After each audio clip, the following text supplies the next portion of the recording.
Hello everyone and welcome to another episode of By the Numbers. No, we are not kidding you.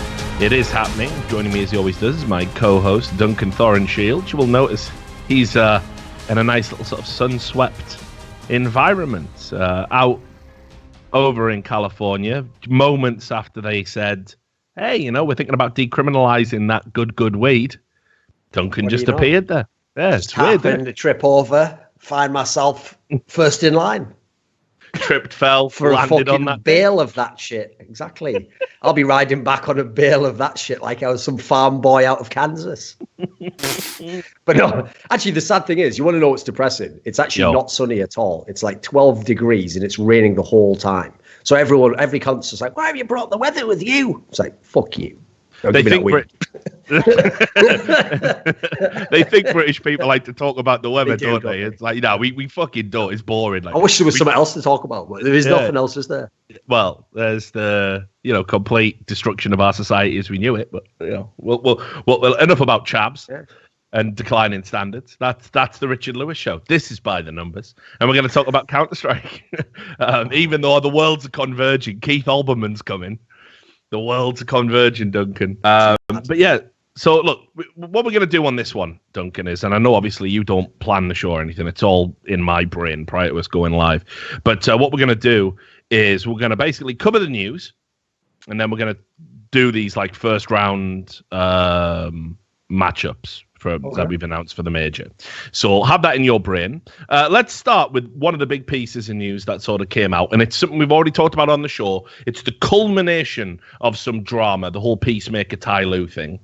Yes. And loads of people, I mean, again, I'd put a tweet out just showing how far gone some people who use Reddit actually are. Like, this is the danger of social media echo chambers, I think, because you do become insulated into your own reality, which is completely divorced from actual reality. You know, there was people, for example, saying on the subreddit, Richard Lewis will never talk about this. I'm the first fucker who brought it up. The only reason anyone's talking about it is because of me.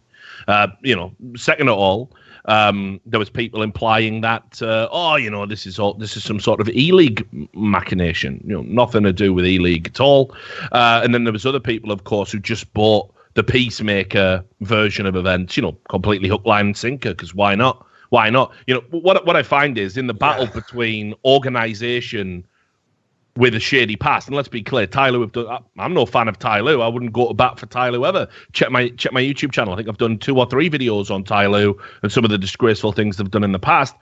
But obviously, in the battle between shady organization and player or coach, the fan base will always out, and it will always be the individual that triumphs, regardless of fact. So, you saw this unfold. I'll go into a screed and a tirade very soon. So I'll let you sort of speak your piece about it. Well, first of all, to address like the general trend that you just said there, where people, essentially, you can pretty much divide it like this.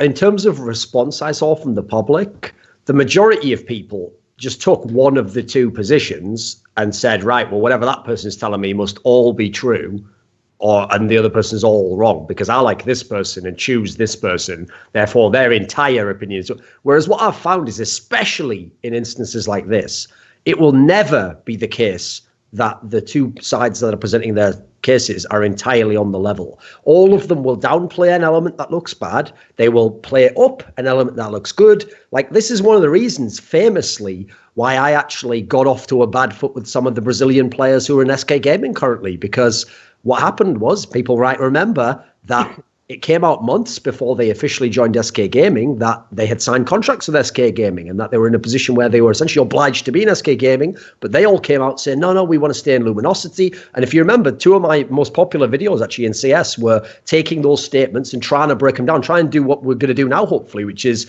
see, which of their statements hold up, which ones seem like they are downplaying something, or which ones are over-aggrandizing some element of theirs. And what you tend to find is, it's never one or the other. There's like a lot of fuckery on everyone's part, and then you're just trying to sort of distill it out to what seems reasonable, sometimes either to see from what they've said, and then sometimes you have to sort of think a bit laterally and draw some conclusions that maybe neither party suggested because it didn't help anyone. So in this particular instance, I have to say this is a real tough one, because, like, again, if you take either side at face value and say that what they said is true, I think you will end up just coming off with a very simplistic answer of like the other side's in the wrong and this side tried to do everything they could, because both of them have present themselves that way. As far as I can tell, I think both of them have sort of fucked around a bit, and they are both to blame for whichever set of people hate them, because as far as I can tell, right, on the most basic level of like thinking of like my own first principles, no, Peacemaker is in no sense obliged. If he is not contracted to have played at this major, he is not obliged to play without whatever he thinks is due compensation, just because they don't have a team that can field at the major. No, he is not obliged to. Now, you can make all sorts of arguments. Maybe that's not very generous from him. Maybe for the good of CS, he should do it. There's a lot of good reasons, but they're not necessarily better than the reason that he's not obliged to. Ultimately, it's his choice. With that said, if you want to take it from his side, the way he has fucked himself over completely is, first of all, he has himself made a lot of vague statements publicly. Some of them probably not for the public, but to, gamesmanship, trying to push TyLoo in a certain way.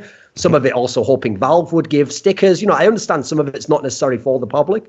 But then I also do think his big problem is if he had come at it from what I've just explained there as my basic sort of essential position, that he's not at blame if he doesn't play, he would have been a lot better served by either at the very beginning of this process saying, will you pay me this much, yes or no? And if they say no, saying, right, well, I'm just out entirely, I'm not obliged to, it's over. Instead, because he made it so extended and convoluted, and he clearly made it like, well, I'll do it for this. Oh, not that, right? Well, what about for this? It made him seem like someone who's a bit of a schemer and someone who wanted to get a certain amount. And guess what? People are going to draw the conclusion, you care about money more than the major and the esteem. So I feel like he fucked up in that aspect. And I do think he did make himself look a little bit, at the very minimum, like a bit of a schemer and a bit of someone who's just nickel and diming a little bit. So that didn't really leave a great taste in my mouth. I also don't like the idea that, listen, while you didn't have to play for them, you did coach the team. And, they have gotten into a major, admittedly, because Valve changed the rules.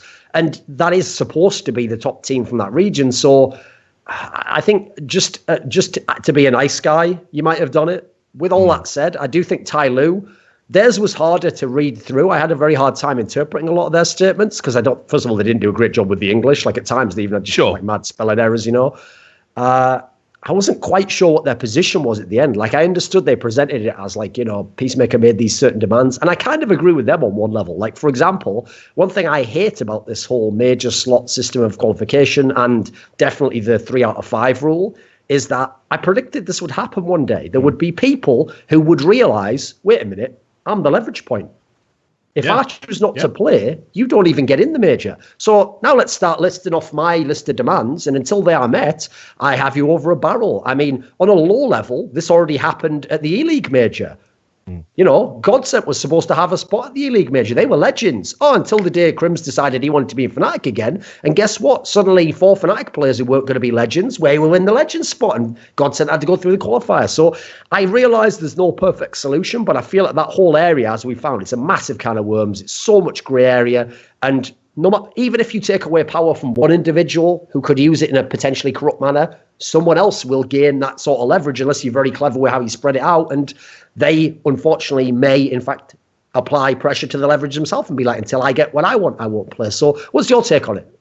So, look, I've already gone on a few rants, and my position doesn't change at all based on this new wave of information that's come out, because it wasn't new information to me. The only thing that's changed is Peacemaker is now given a firm date, which was prior to TyLoo informing E-League that they weren't going to attend the major, and that is the 22nd of December, if I remember rightly. Now, here's the thing about that, right? So, first of all, on the sheet that goes off, Peacemaker is the named stand-in. So in terms of obligation, I think it gets a bit murky because sure, as we found out, and this is irrelevant to the debate, by the way, he was never contracted officially with TyLoo. It was all done by word of mouth. Both parties are fucking idiots and pathetic that is the case. TyLoo intimated that the reason they never gave Peacemaker an official written contract with a signature on is that he wouldn't come out to China to sign it, which they considered to be a show of commitment. Peacemaker said he wasn't going to risk going out to China without an official working visa to sign a contract in China. I think both parties in this instance look completely absurd, completely ridiculous. Yeah. It's a throwback to 2005 levels of Counter-Strike, right? So, but I can completely critique both parties on that front. But here's the reality. It's got fuck all to do with the matter at hand. And the matter at hand is Peacemaker did indeed put his name on a piece of paper, did indeed submit a signature because he believed he was getting a sticker. And with doing that, intimated, I am going to play in this major as a stand-in should it be required.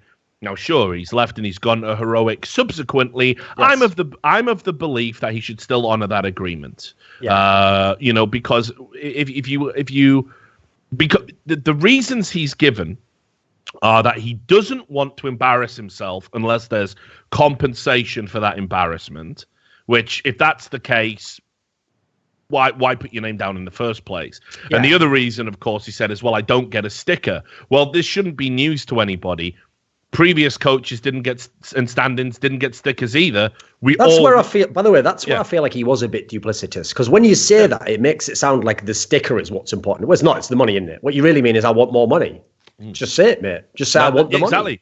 I want the money. And indeed, which, by the way, you're fine if that's your motivation, but be honest, Obviously, as a member of the Screwluminati, I expect Thorin to say that money, cash rules everything around me. I totally get that perspective. It's not one I share, but I do understand it.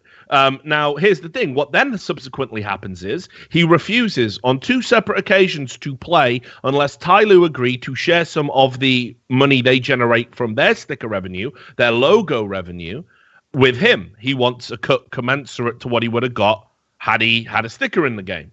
I think that's an unreasonable request. I don't think that that's fair. It's been put out there that, we got Heroic and everybody to agree that if TyLoo paid my salary for a month, I'd totally go out and do it and all of this. He actually asked for more money, on top of that. This is well documented. TyLoo have said it. He himself has kind of intimated it, if you read between the lines. As people are getting to see now, by the way, this is exactly what I was talking about. Neither side is being 100% honest, even when we're talking dates and figures. They're all fudging as much as they can, or conveniently leaving out a detail that the other side maybe later brings up. And that's why it gets so convoluted, isn't it? Yeah, and Peacemaker reached out to me, to be fair to him, and said, listen, I want to make sure you've got the full story because you put me on blast twice. And I won't share the details of that conversation, but here's the thing. I'm going to put him on blast a third time because the details don't fucking matter. Now listen, Rich, you put me on blast twice, but can I just reach out to you? Can I tell you the details? Because I would really hate to be put on blast for a third time for the triple. So I'm gonna do it. Take all the details. Let me take all the details. Right. Excuse me, Peacemaker. I just got to go. Yeah. Fuck. No, listen, right? Hear me out. Right? There's no additional detail that matters, and I'm going to explain why. I have all the details I need to make the judgment, right? And that is that twice he said, I will not play. I will not play unless I get this. Then on the 22nd of December, he turned around and went, oh, bloody all right, then I'll play for free. That's the agreement that he put. At that point, TyLoo have already thought, well, we're not making any headway here. They've already told players, we're going to give up our spot at the major. We're really sorry. And then they tell E-League after that date. Now, what Peacemaker's put out publicly is, well, I did offer in the end. So I want you to imagine a scenario. You're in a relationship. It's breaking down. You say to your girlfriend, right, it's fucking over. Get out the fucking house. And she goes, oh, just sleep on it. Maybe we can work it out. And then he wakes up and he goes, nah, I still want you out the fucking house. It's definitely 100% over. She moves all her stuff out she goes. And then a couple of days before Christmas, you go, sorry about that, love. I kind of lost my bloody rag, didn't I? Do you want to move back in? And she goes, nah, actually, I've moved on. I'm going to get a new boyfriend. You wouldn't go, oh, well, that bitch is being unreasonable, would you? You would say, what you would say is, well, fucking hell, you drove it in that direction, and that's the point that I do not understand. Why on earth is he trying to sort of backtrack and fucking say, well, I did have a play for... Yeah, after you told him to go get fucked twice. I can't excuse that. And this is why I don't give a fuck about the ins and outs of TyLoo. Like, I don't care. Here's what I care about. 4 players that qualified for a major that don't get to play at a major now because you, the stand-in, and the person who held all of the cards during a negotiation basically made it so their organization felt there was no choice. So how do you, considering you were their coach, you obviously had no relationship with these players whatsoever. You obviously don't care about them in any way. Obviously the players can't come out. They're a Chinese team. They're not going to come out and work the media, unfortunately. The only person who had the right to do that was the manager, who you can see on that Medium post I put in the chat, Sam, which is why the camera went down, because we got Skype updated today, and it's shit. It wasn't Sam being shit. It's Skype being shit, as per fucking usual. But if you have a look at that, it's like about the major, and Lewis, I want to say something, which is Duncan said.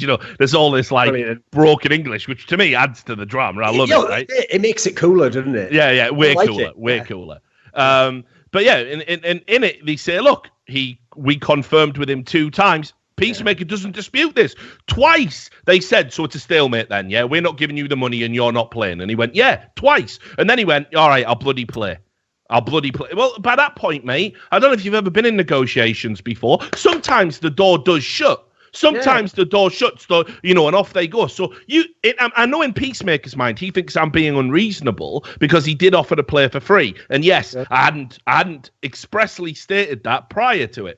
But the reality is, it doesn't matter at that point. Negotiations had ended. TyLoo said on the second occasion, right, this is the last chance saloon for us to work this out. And Peacemaker stood firm and played his hand. And this is what happens. 4 players get fucked up. And that's the only thing I'm sad about. It's not like I dislike Peacemaker or, I can understand his position. And it's not that I dislike TyLoo, even though they've done some reprehensible things in the past. I understand their position. They don't want to make a habit of being held hostage by... It's a very bad precedent to set at your organization moving forward. But there's 4 players that might never get the chance to play at a major again, and this is meant to be the pinnacle of Counter-Strike, and over what I'm sure is a few thousand fucking dollars, 4 players have been fucked, and I can't sleep with that because I advocate for player rights. I want people to be at events and tournaments they qualify for. I want players to have the opportunities they've earned for themselves, and anybody that gets in the way of that, even if it's from a point of their own self-interest, I can't support it.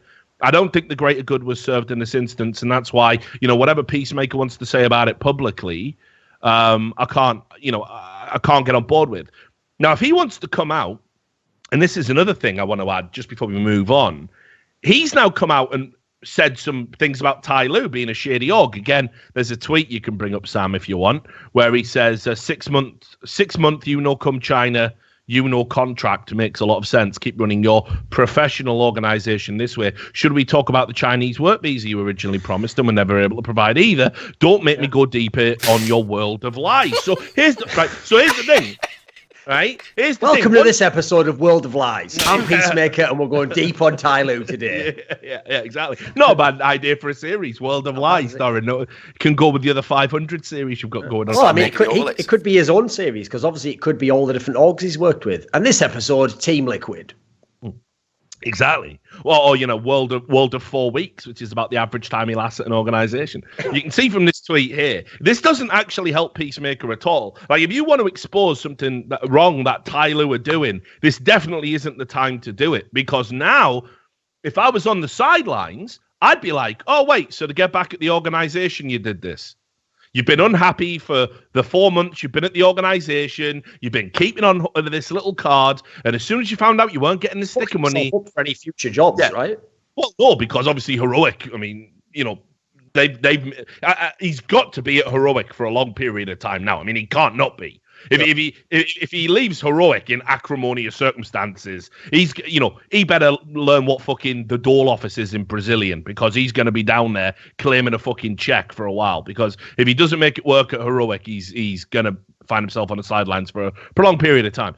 But the reality is, this is such an absurd way to go about things, because now, and I'm not even saying this is true, but if I was like reading between the lines and I wasn't as informed about the situation, if I was a casual person, I'd be like, oh, so you're just trying to fuck TyLoo over, and the 4 players that get fucked over as a result, just collateral damage, isn't it? So I think the whole thing's been terribly handled. It's a bad look. I wanted TyLoo to be at the major. There were so many great reasons for CS. Overall, if TyLoo were at the major and the Chinese interest and everything, it would have been great for us. And it's just sad that a small matter of a few $1,000s, which we probably could have had a fucking whip round for if we'd known about it in advance and known that it was just a matter of money, we could have all had a whip round, all had a fundraiser.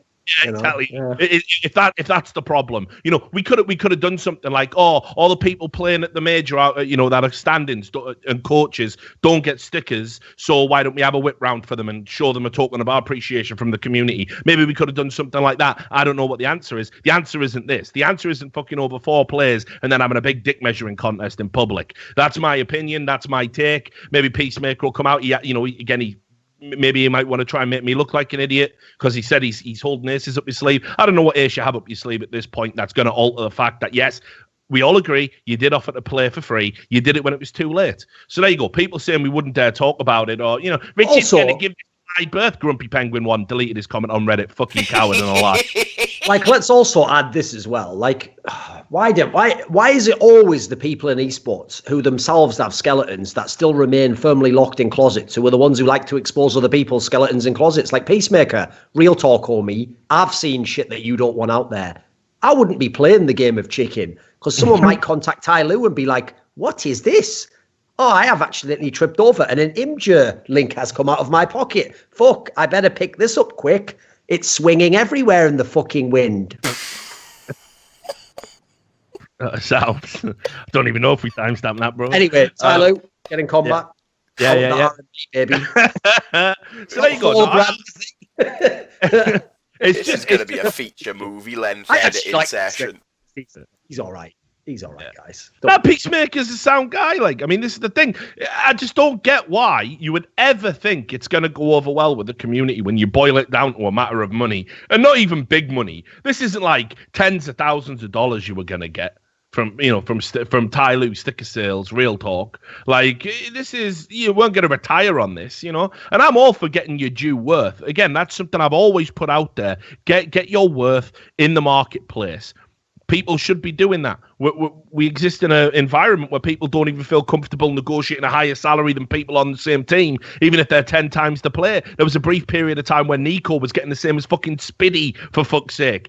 There's a lot in the esports ecosystem, the economic element of the ecosystem, that needs a lot of fucking work. But at the end of the day, putting this public, I don't see how anyone wins in this. And for me, he should have just sucked it up, resolved it afterwards. Everyone wins in that instance, in my mind at least. So maybe not Peacemaker, but sometimes you've got to take one for the team. It's not like he hasn't got another job, another bright future to look forward to. And honestly, if I was heroic, I'd have been like, yeah, all this fucking negativity about our new coach, not a good look, is it? Here's the thing. Not only did everyone not gain anything, but everyone in a minor way lost something. Like, the mad thing is, like I said, if Peacemaker had just absolutely picked a day and a time and said, these are my terms, meet them yes or no, and they'd said no, and then he just left it at that, he now would not have had a lot of the negative publicity that he clearly doesn't want, hence why he's making these intimations that, I can reveal more stuff. Yeah. You would also want to have had it. So I think everyone just fucked up the execution on this. Oh, yeah, definitely. So look, here's the other news stories we've got into, and then we'll start looking at these first round matchups, talking about the major in general, format stuff. There's just a few quick ones. Right, so Epsilon, obviously made headlines not that long ago over the whole Smooya incident where, that was bullshit, by the way. Like, apparently he also, classic example again of people just not telling the truth. Apparently he could have played for other teams and he chose not to. Yeah, I mean, I did hear that. So, I'll let you take point on this one, because Smooya always says I'm biased because I think he's just a bit of an arsehole, honestly. Like, I got him blocked on Twitter. He's just young, he hasn't been in. It's not even that, mate. He's just a massive fucking shit stirrer. You remember that fucking Reason investigation that the Esports Integrity Coalition did? Okay. Well, one of the things that when the Esports Integrity Coalition is investigating match fixing, they want it to be kept private. No. So Smooya obviously straight heard about it, just dropped that into the public domain, potentially compromised the integrity of an investigation for match fixing. Why would you even do that? I've got him. I think he's just a little fucking arrogant shit stirrer, and his arrogance levels are way above his fucking skills and where he's ever going to. His arrogance levels are over 9,000. Yeah, the scanner's broken. Yeah, it is. Don't know why I'm referencing fucking shit anime. I've gone up and I've just lost the plot completely. Right, whatever. Anyway. That THC is taking over. So anyway, that's just my take on it. I mean, he's even been involved in other stories, right, where he's like, oh yeah, I've got some great information which I'll totally help you with, but get Richard Lewis to unblock me on Twitter. Like, I don't give a fuck, dog. You got nothing to say to me. Our paths are never going to cross. Let real talk. Like, you're going to be playing shit tier CS till you unfuck your head. That's fact. So, I don't do that tier of CS anymore. So, might see you on a silver casts or something. Good luck. But anyway, so not a fan of him. But I gathered it's much. Yes. Yeah. So feel free to take point on this, because I did hear as well that this had been really blown up and people were going in on Epsilon. I've got no love of Epsilon by any stretch of the imagination, but they definitely took a big hit for this one. So this is where he made his new team, right? Where he's made the squad that's like that Romanian guy, Cosmin, couple of other people in there that you might know the names of. They're all around the similar sort of semi-pro level. But to do so, they've kicked out the whole Epsilon lineup, who was representing the team in actually Gfinity Elite Series, for example, where they were actually in the final. Now, I will say, I actually went to the final of that tournament, and in that final, they got utterly massacred by Envious Academy. Like, they were really, really bad. Like, even on their map, they got their head kicked in pretty much. So I will say that lineup was absolutely terrible, and they had real problems. But, here's the thing. The way this is all gone, this is another example of why public statements are such bullshit in the modern day. Like, most people, even if they're not very clever about it, are aware that when you make public statements, you aren't actually conversing with the public. You are crafting the public's perception of your situation. And in many times, as I alluded to before, sometimes you're even doing it with the underlying tone being, person who I am in a conflict with, read this message and understand what I am intimating to you. I can fuck you up in this way, or I can do this, or I can turn the public against you. And so he obviously threw his toys out the pram when they removed him from the active lineup. Sold what, as far as I can tell, I don't claim to investigate the whole story, but based on the things I've told by people who are quite reasonable, essentially lied and told the public, I'm being held hostage and I'm only getting this much of the money and I need it to live and all this sort of stuff, when apparently he really could have just gone essentially with everything very easily cleaned up to a smaller team, but he didn't want to. He wanted to hold on to this position to be on a team like Epsilon and to again get back what he had taken from him. And so in that position, it's clear that ever since then, he has been angling the entire time to set this lineup up. I mean, he even bragged over the last few months that, he would put the flags on Twitter. Oh, this lineup's coming. Well, how can that lineup be coming, mate? If you're in prison, in a contract prison for a year, and you say you can't go to any team and you can't ever do anything, and now you make 500 loaves of bread and your mum needs 1,000 a month, like whatever the shit story was, it doesn't add up, does it? So it's quite clear that the entire time you were fucking around with this, I don't know why Epsilon's just cool with you just wrecking their public image, implying that they're pieces of shit, unethical, and they've got you in a contract gulag when you're now going to be back on their team again. What is this? Like, the entire thing just seems like unfortunate scenario of small org that's never had a lot of money, has to try and get some good players, because you can see just going with the whole Swedish approach hasn't worked the next time around. And then a guy whose talent levels exceed his maturity, unfortunately, and his experience in esports. So you also classic esports move, try to fuck with people before you've actually learned what the rules of the game are. Therefore, you actually end up having stuff come back on you in the end. And you add those two together and you end up with a nightmare scenario like this, where I'm pretty sure in the end he'll just have his lineup that he wanted all along, and there will have just been people's careers pointlessly smeared for no reason by someone who will now work with them. Cool. Yeah, I know. And this is the thing. This is what I was going to say, because they dropped the Swedish team, right? Which, by the way, not a bad shout whatsoever. Look, the reality is, like, whatever you want to say about Epsilon, they've had some good teams in the past, but they've always been a team that historically rolls the dice on talent and hopes to get some good talent locked in, sell that talent on to the highest bidder, roll the dice again, rinse and repeat. And if you think that's shady or in any way bad, well, if that hadn't happened when Copenhagen Wolves, for example, were doing it, we wouldn't have some of the best players, best teams, best talent developed in that region. The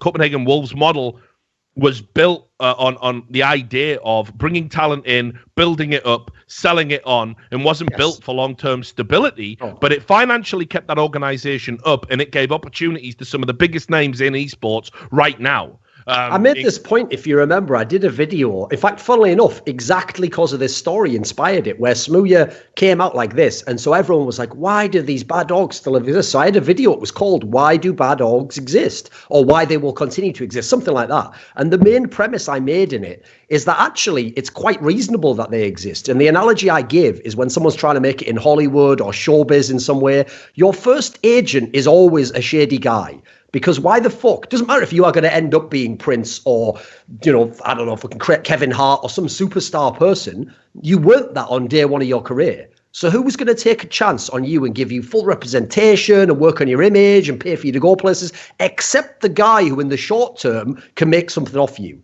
So what he's doing is he is giving you a chance, but he's compensating himself now by giving you a shitty deal, by not giving you the full attention. Now, in the end, you will always, if you get good enough, be able to get to a new level. You'd get to a new org, you'd get to a new agent, and they then will be treating you exactly how you should be treated as a superstar person. So actually, there's a logic to it. It will always exist. It will always be the case. So really, going in super hard at those orgs doesn't make sense. Like I always say this, what's the upside for the org if they don't do any of this stuff? What, they're just here to bleed money and then never be SK Gaming and never have the top team and always lose their players? How's that? Yeah. Where's the incentive? Like, remember, if we're going to live in a capitalist society, you are literally supposed to have a financial incentive behind what you do. Now, they don't mind the player having an incentive, wants to get the most money. They don't mind the tournament organizer. I want to have the most viewers. They don't mind the game developer. I want to sell the most games and things in the game. When it comes to orgs, fuck everything about orgs. They should do everything for the player, give him all the money, all the profit, and they should just be happy to be here. Like, are you children? Yeah. Come on. And especially on this level, I will just say this, because this ties into TyLoo and Epsilon. Yeah, absolutely. I understand why people naturally are very anti-corporation, because when you get to a massive multinational level, yes, they're incredibly ruthless. They act on like margins. They are totally like not caring about the individuals. No matter what you think of these orgs, these aren't giant orgs, guys. They are just like a handful of guys, and a lot of them actually aren't making super ruthless decisions that are like, they're just, they might have their own. Well, I've got to get this out of it. But even then, most of them actually on some level do care about the players, or at least vaguely have some sort of familial concept within the team. So it's just painting them as like the evil empires. Also, like, come on, let's not go ridiculous. Everyone's got some blame to share in all these two scenarios we've thus far brought up. Yeah, and that's what I mean as well. It's like you say, right? Epsilon are from a fucking era, right? Here's what you got to remember. Right, back in the day, every organization, even the ones that you would consider household names now, your SK Gamings, your Fanatics, they were bedroom organizations. They were the equivalent of mom and pop stores. They were fucking run on tight budgets, but with volunteer work being the bedrock of it. And in the instances of like organizations like Fnatic, actual families running them, for example, like the mother of the owner, being the accountant and things like this. This is how it had to be. Now, when the first wave of investment and big money and big sponsorships came in, sort of in that CPL era, this is where we started to see a slight separation, but it was only slight, between these bedroom organizations and the professional organizations. And what they did was they took that money and they tried to put it in the business, and they registered as official businesses, and they tried to be a bit more competitive in the salary market. And yes, they could go and buy players, and yes, they could get working visas for players from foreign players. This was the first divergence between the two. Then, during the sort of second wave of investment, pre-2009, that was where we like, wow, well, now we can see the big gap, the big organizations that have the money, the haves and the have-nots. Slight problem with that was it happened just before there was a global economic fucking collapse predicated on the fucking subprime mortgage crisis, which fucked everyone in esports, because it was a business that was pretty much the lifeblood of it was marketing money. And the first thing that dries up in a financial crisis of any kind is your marketing budget. Because what's the point in marketing? Because no cunt's got any money, so no cunt's buying anything. So that's what happened. So then there was shrinkage, and all of a sudden, those organizations that have been far in front, now they were struggling to pay the bills, because there's this thing called the marginal propensity to consume in economics. They were spending within the means that they thought they would have, and then those means greatly went away. Meanwhile, the bedroom organizations, nothing really changed for them. They endured. They were consistent. They didn't get crushed by the global financial crisis because they didn't have any finances in the first place. Then comes the final big wave, where we're at now. People saying it's a bubble, blah, blah, blah. It's been slowly incrementally building up over the past few years. Now, some of these organizations are owned by the biggest corporations, venture capitalist firms, and sports companies in the world. Epsilon Esports is the same Epsilon Esports that it was back in 2000 and whenever the fuck, right? It hasn't changed for them. They never got the investment. They never built the brand. They never got lucky enough to win a world championship and use that to bring in an amazing amount of sponsorship money. They are still ostensibly a bedroom organization. This is why they got to hustle the way they got to hustle. And let me tell you, the esports landscape would be atrocious if it wasn't for organizations like that. It doesn't mean they're good guys. It doesn't mean they're not going to throw shit contracts all over the place. It doesn't mean they're not hoping that they get lucky so they can sell some talent and go to the next stage and go to the next phase. But we don't have a grassroots without them. So you either advocate for organizations like Epsilon Esports and smaller organizations to exist, but yes, be ethical and not unethical, but exist, have the right to at least try and make some money, or you're saying you want it to be like what Premier League football has become, and if you're not owned by a fucking Emirati or Russian oligarch, you cannot play in the esports treehouse. And I don't want the latter. Thank you very much, because with that comes a whole new wave of problems we're not equipped to deal with. So there you go. That's my 2 cents on that. Anyway, they did drop the Swedish team. Not a bad thing. And they are picking up this semi-UK, Romanian, Swedish team, which, because it's got more than 2 UK players in it, it'll probably fold instantly, as most of these things do. Anyway, look, so we talked about Smooya becoming, free agency, and obviously everyone beating down, his door, which is why he ended up back at Epsilon. And there's another big name come on the market. Cutler has now announced his free agency. So mate, I don't think he could even get work as a fucking lookalike for Moses at this point. I thought you were going to say lookalike for Cutler. That would have been that would have been better in some ways. Yeah. The problem is though, there's no demand for a lookalike for Cutler. Yeah, true. So let's not get silly. Yeah. But anyway, it's quite interesting actually, because he did play in a team with Kuster and Ethan, and they unemployed for Christmas or something. Yes. It was called, and they went to the Cyberpower PC gaming series, and they only lost to Cloud9. They actually beat GX, which I think is hilarious because everyone was like, "Oh, but GX, will they be in the major? Why not?" Like they're nowhere near ready. they're like a tier 3 Counter-Strike team right now. I hate to break it to everybody. And Splice, who, well, I've said that, don't even know what Splice are as a team and their identity. But certainly the idea that core of that CLG team can just add 2 people and just sort of like, fuck it, let's go. Make a mixed team and get runner-up in a decent NA Cup. It does sort of bode well for like Ethan and Kuster, at least, I would say, maybe getting somewhere. What are your thoughts about that? Didn't actually Ethan, wasn't there, maybe it was just a rumour posted, wasn't there a rumour that he's joining NRG, NRG, that's right. Yes. As far as I can tell, like the one thing I didn't actually know, I wasn't actually aware of the age of Ethan. I believe he's only 17 years old. So absolutely, yes. Still has a big upside because clearly, like, here's the thing. I do think he's an example. Now, I've seen this many times before. You think of Kirby when he was on the first Dignitas. You think of actually Twists when he was in TSM. These are players where they show the odd flash or online they're pretty good. And you're like, oh, what'll happen here? You really do have to give those guys like 3 years. Like, even if they start to get decent skills, it doesn't mean they're going to perform on LAN. They might not be in the right team. So with Ethan, he clearly has some potential. I think he's got good skills. Hasn't really figured out yet who he is as a player, I think. Or he also, I get the feeling with him is he seems like quite a quiet person. So I don't think he's developed kind of the ego that I actually think star players need. You kind of need to be the guy that's like, you know what, I can do this.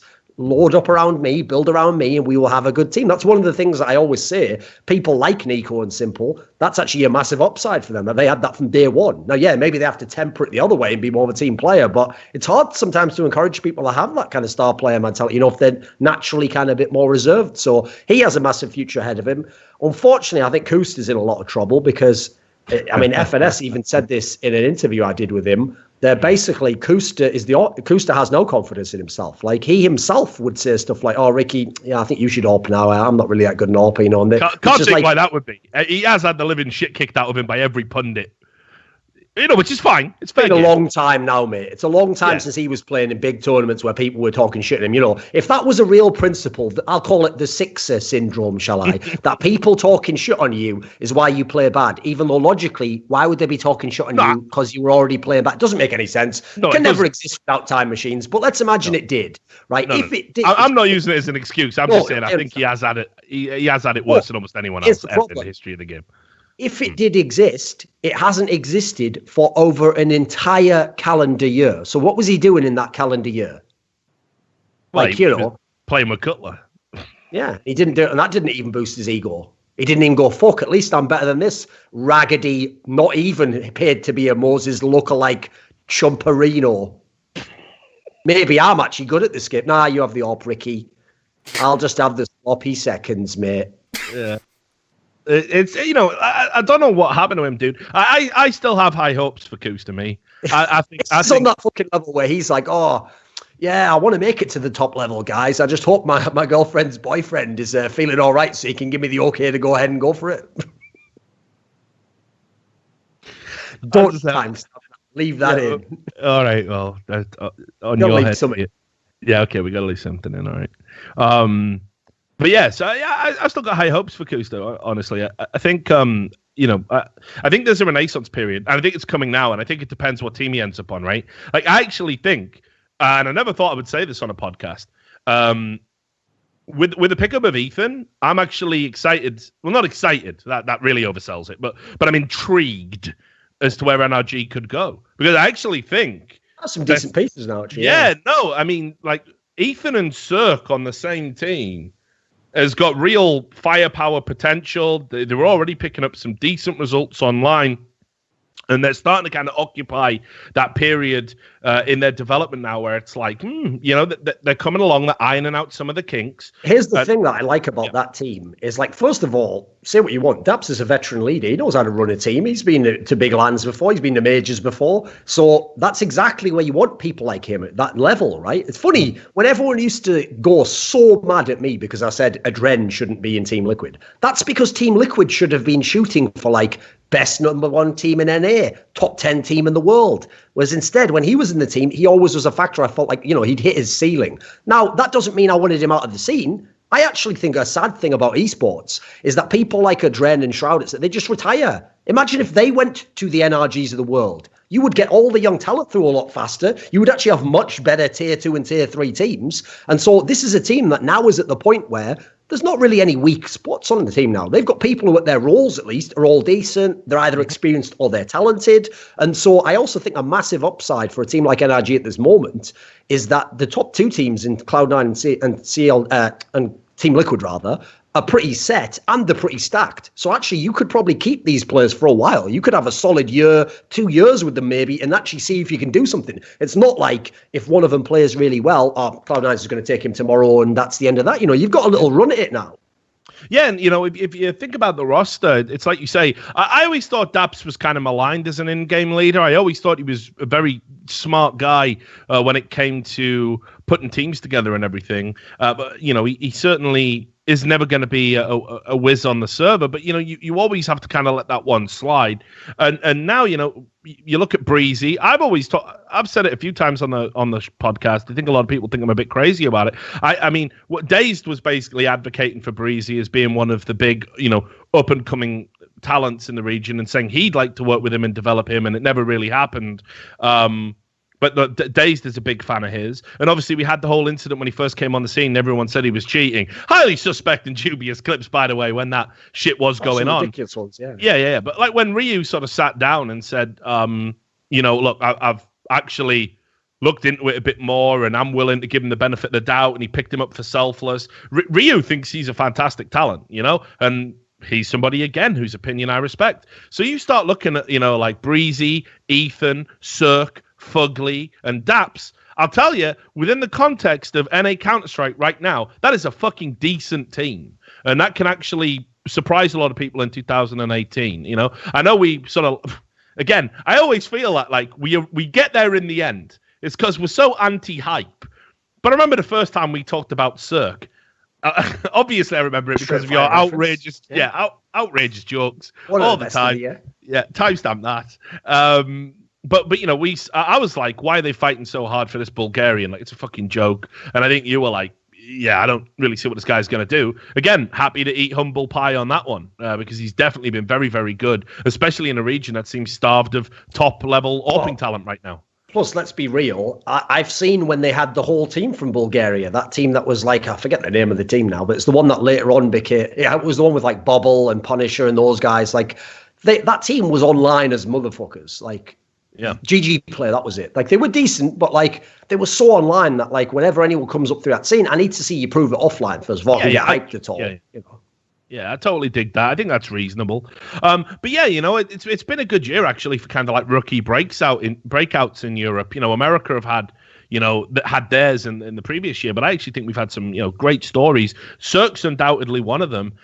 You know, he's not a player that's going to stay at NRG for his entire career. He's not going to play at that level for his entire career. He's definitely going to kick on and go to the next level. Now, as we've seen with Kuster, sometimes that can be a poison chalice, you know. It might be the ceiling which you rebound off and you never get back to the level you were at. But he's definitely going to get that opportunity. And it's, for me, NRG need to delay that from happening by building a good team. Definitely going in the right direction so far. I don't see Cutler getting picked up by a team anytime soon. But I certainly think Ethan and Kuster are worth salvaging, which is what I said when the CLG announcement came in. Another team announcement, more sort of cast-offs. It's always nice to visit memory lane. Fox and Mooteris are now at Kingwin, which is obviously they've retained marriage made in heaven thematically there. I'm sure. They've made, they've retained the core of the Polish team with Mishu, Ralan, and Maus. I was a little bit surprised to see Zbero moved into backup. I always thought he was a decent Polish player. A little bit surprised by that, and I don't think I've really seen anything from. The thing is, though, as far as I know, he, at least whenever I've seen him, he usually AWPs a lot. So maybe they just think that Fox is going to be the dedicated AWPer or something, you know? Yeah, maybe. I mean, again, it's what people have to remember is, I mean, Fox kind of picked up the AWP at various periods in his career, but you know, if you were to talk to him, I think he would rather be a rifler, honestly. So bit of a strange one. Mooteris as well, another Portuguese player. I don't know. This will probably be another one year from now. I'll be going, bloody hell, that Mooteris, eh? But like, he's never done anything. He's been around a while, though. He's not like a new kid. He's just like, you know, he's never stood out to me when I've watched him play. Which he was at Giants prior to this, right? So, you know, and I saw him play a few times and just never really ticked any boxes. I mean, never thought he was amazing. But what about this team? Because I think there was a period where everyone was going, bloody hell, maybe this is the time that the Polish team's getting strength in depth. You've got AGO, Kingwin, Virtus.Pro are failing. Maybe we can get a Polish super team together finally or whatever. Where does this Kingwin roster fit into that? Like, I think it's not a bad lineup. The problem is it feels like kind of a side move. Like, I think it'll be decent, but I don't really see this being the move that puts them over the top. I have to say, I'm actually very underwhelmed by the Polish scene outside of Virtus.Pro. Like, I don't think it's a valid excuse to even be like, oh, but Virtus.Pro is the one holding us back. They're not in any way, mate. You've all had teams now. You've all had LAN access. Some of you have qualified for LANs. You've been to so many of the tier 2 LANs, and you don't dominate there. And not only that, it's not like you're where, you know, you've got the one team, you know, like in Brazil for a while, obviously they just had Games Academy and then Tempo Storm and then Immortals, right? They had the one team below SK. And yes, now your problem is feeders from, first of all, there's been no feeder scenario. You haven't had that. You haven't had anyone get good and get taken. They've all remained. You haven't done anything with them. Secondly, you've now had literally 3 or 4 parallel teams all at a same level, and you can't make one lineup out of this team. That tells me there's something seriously fucked up. And to me, the ultimate indictment of it was where Innocent was like, you know what? I'm not even going to be in the Polish scene anymore. I'm going to go to Penta, and now it's the seed team. You know, I'm going to go and play with these, like, again, a poor man's phase. And I'm going to go and I'd rather do that than play in Poland anymore. It's a waste of my time. So I have to say, if I had to put it down to one thing, because it's not lack of talent overall. Like, I agree, I don't think there's any superstar players there, but I've seen a bunch of players, Spero, Maus, there's some players out in Mishu at times who did look good. But I feel like the biggest thing the Polish scene misses is a real in-game leader. Like, I really hope, okay, I don't know if it'll happen, but presumably one day, someone like Neo or Taz will step down for Virtus.Pro. Will one day happen. The day that happens, I really hope that for some reason, maybe there's just enough money in the scene, it can be their job, that they take over a second team in Poland, and then they work to put these guys in the right roles and to set them up, to teach them what you need to be a professional team, rather than just being like good semi-pro mixed teams that cycle players every 3 months, I'd like to see them impart some of that knowledge, because I feel like they'd have a sense for what to do with these players based on what they've done with the other players they've brought into their teams over the years, because it's just a bit underwhelming at this point in time. They've had plenty of chances in Polish CS now. Yeah, and look, I was just told there by a few guys that apparently Spiro asked to be benched rather than play in that team. I guess that's the Fox effect, isn't it? No, get me out. Beat me out. I'll buy my own Glocks, motherfucker. Yeah, exactly. I'm a strong, independent Polish AWPer, and I buy my own Glocks. But I think Sparrow's like I say, another one of those players which you really want to see him kick on. I think you're right. I think a lack of leadership has kind of crippled the development of Polish CS, because it's like you say, the minds that you think can be in-game leaders are all concentrated on Virtus.Pro, and the rest of them kind of don't really impress in that area. But it's been a good we gave before, right? Where is the DAPS or the FNS of the Polish scene? Yeah, exactly. It exists, right? It's not even anyone who reps that dude. Like, I think they even swap who the in-game leader is, as far as I can tell. Yeah, and look, it's been a good week, I'd say, for Polish CS. AGO also qualified for Pro League with a very impressive 2-0 win over Space Soldiers. I've done a lot of media this week in the build-up to the major, and people have been asking me, who do you think is going to be the dark horse? And I'll say it on the podcast. I've been saying I think Space Soldiers are going to take some big scalps at this major. Based on their current form, levels they've been playing at, I think Space Soldiers are definitely going to surprise a few people. So for AGO to beat them 2-0 is, I think it's a really, really great achievement within the context of that level of Counter-Strike. And, I looked at that tournament with the Pro League qualifiers, and I was like, watching some of that, and I was thinking, well, Space Soldiers got to have this in the bag. So for AGO to take that. For you. Yeah. So does this mean that Virtus.Pro has just given up on Pro League? It's crazy. I look, so there was an interview today. I didn't have this planned for the show, but fuck it. Since we're talking Polish CS, we may as well get into it. There was an interview today where the general manager said, and it was over on cybersport.com, obviously, the website that is owned by ES4. So, I'm not saying, again, that what they write over there is propaganda. But, might be, mightn't it, right? So, but they actually do a decent job, I have to say. No. The negative perception. I think they're all right. Yeah. Me. I'll give them the benefit of the doubt. But first time they do fuck up. I'm like Bricktop, mate. Yo, on Finn fucking how it's my pedigree chums. That's what I tell him. Not a bad impression. That was all right. Anyway, look. So there's a guy called Roman Dvoryankin. Or something similar. Yeah, but probably not called that, actually. Who's the Virtus.Pro GM. So he says here, let's talk about CSGO. We're not acquainted with the internal mechanics of the team, but externally we could see the team was in somewhat of a crisis. This was apparent not only from statistics, but also the occasional comments like Dark Days from Snacks, we all remember that tweet, or peculiar posts about in-game leaders on Facebook, where we know that Neo and Taz had a bit of a fracas, where even Neo's dad seemed to get involved. And he says, was there a crisis? Or was it all just our interpretation? And he says, there is a crisis, full stop. I mean, so not, we've got some problem. No, there's a fucking crisis. Like, this is your fucking GM, coming out before a major you're competing at, saying, yeah, the team's fucked, boys.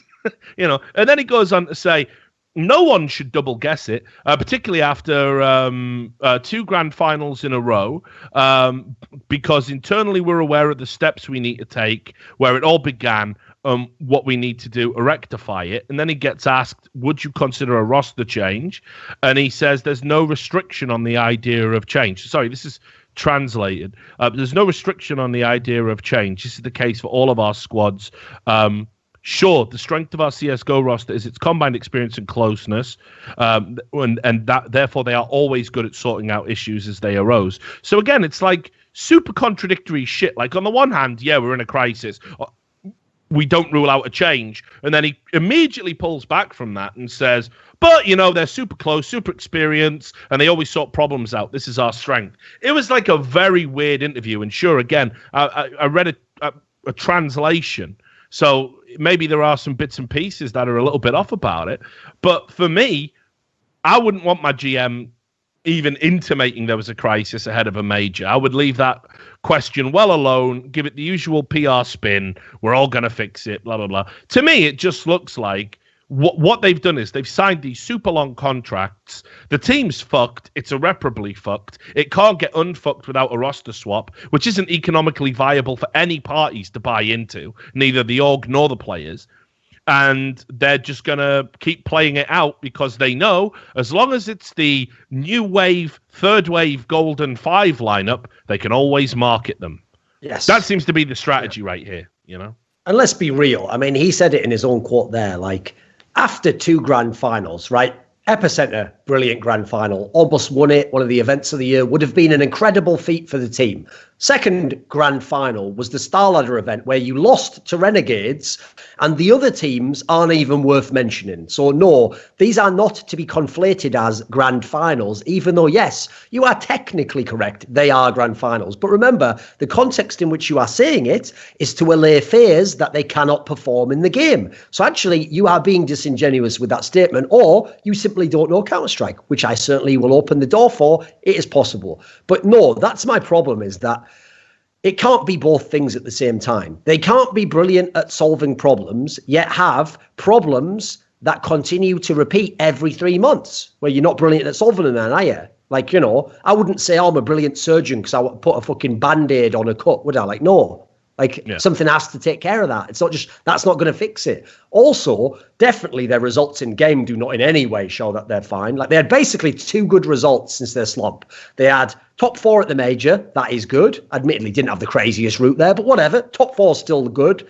Secondly, they had almost winning Epicenter, and they did almost win it, and that was amazing, and they beat FaZe, and great for that one tournament for those, 5 days. It did look like a miracle. They did resurrect from the dead. They looked good. That was way better than what happened to the major. I thought, fuck, can this be something? But then I did see the next Starladder right after. So I was like, nope, it isn't. Right back into the doldrums we go. Absolutely fucked. Yeah. And then you add in, that's why I actually asked about the Virtus.Pro League aspect, because I don't think people realize, yes, at the moment, there is still enough marketing power behind Virtus.Pro that you can invite them as the borderline team at the bottom of your invites and know that, right, I'm going to get some fans, maybe some people come to the stadium. Because, by the way, they have a lot of fans, like, people in, like, Germany, every country that will come to the stadium. So it's good business.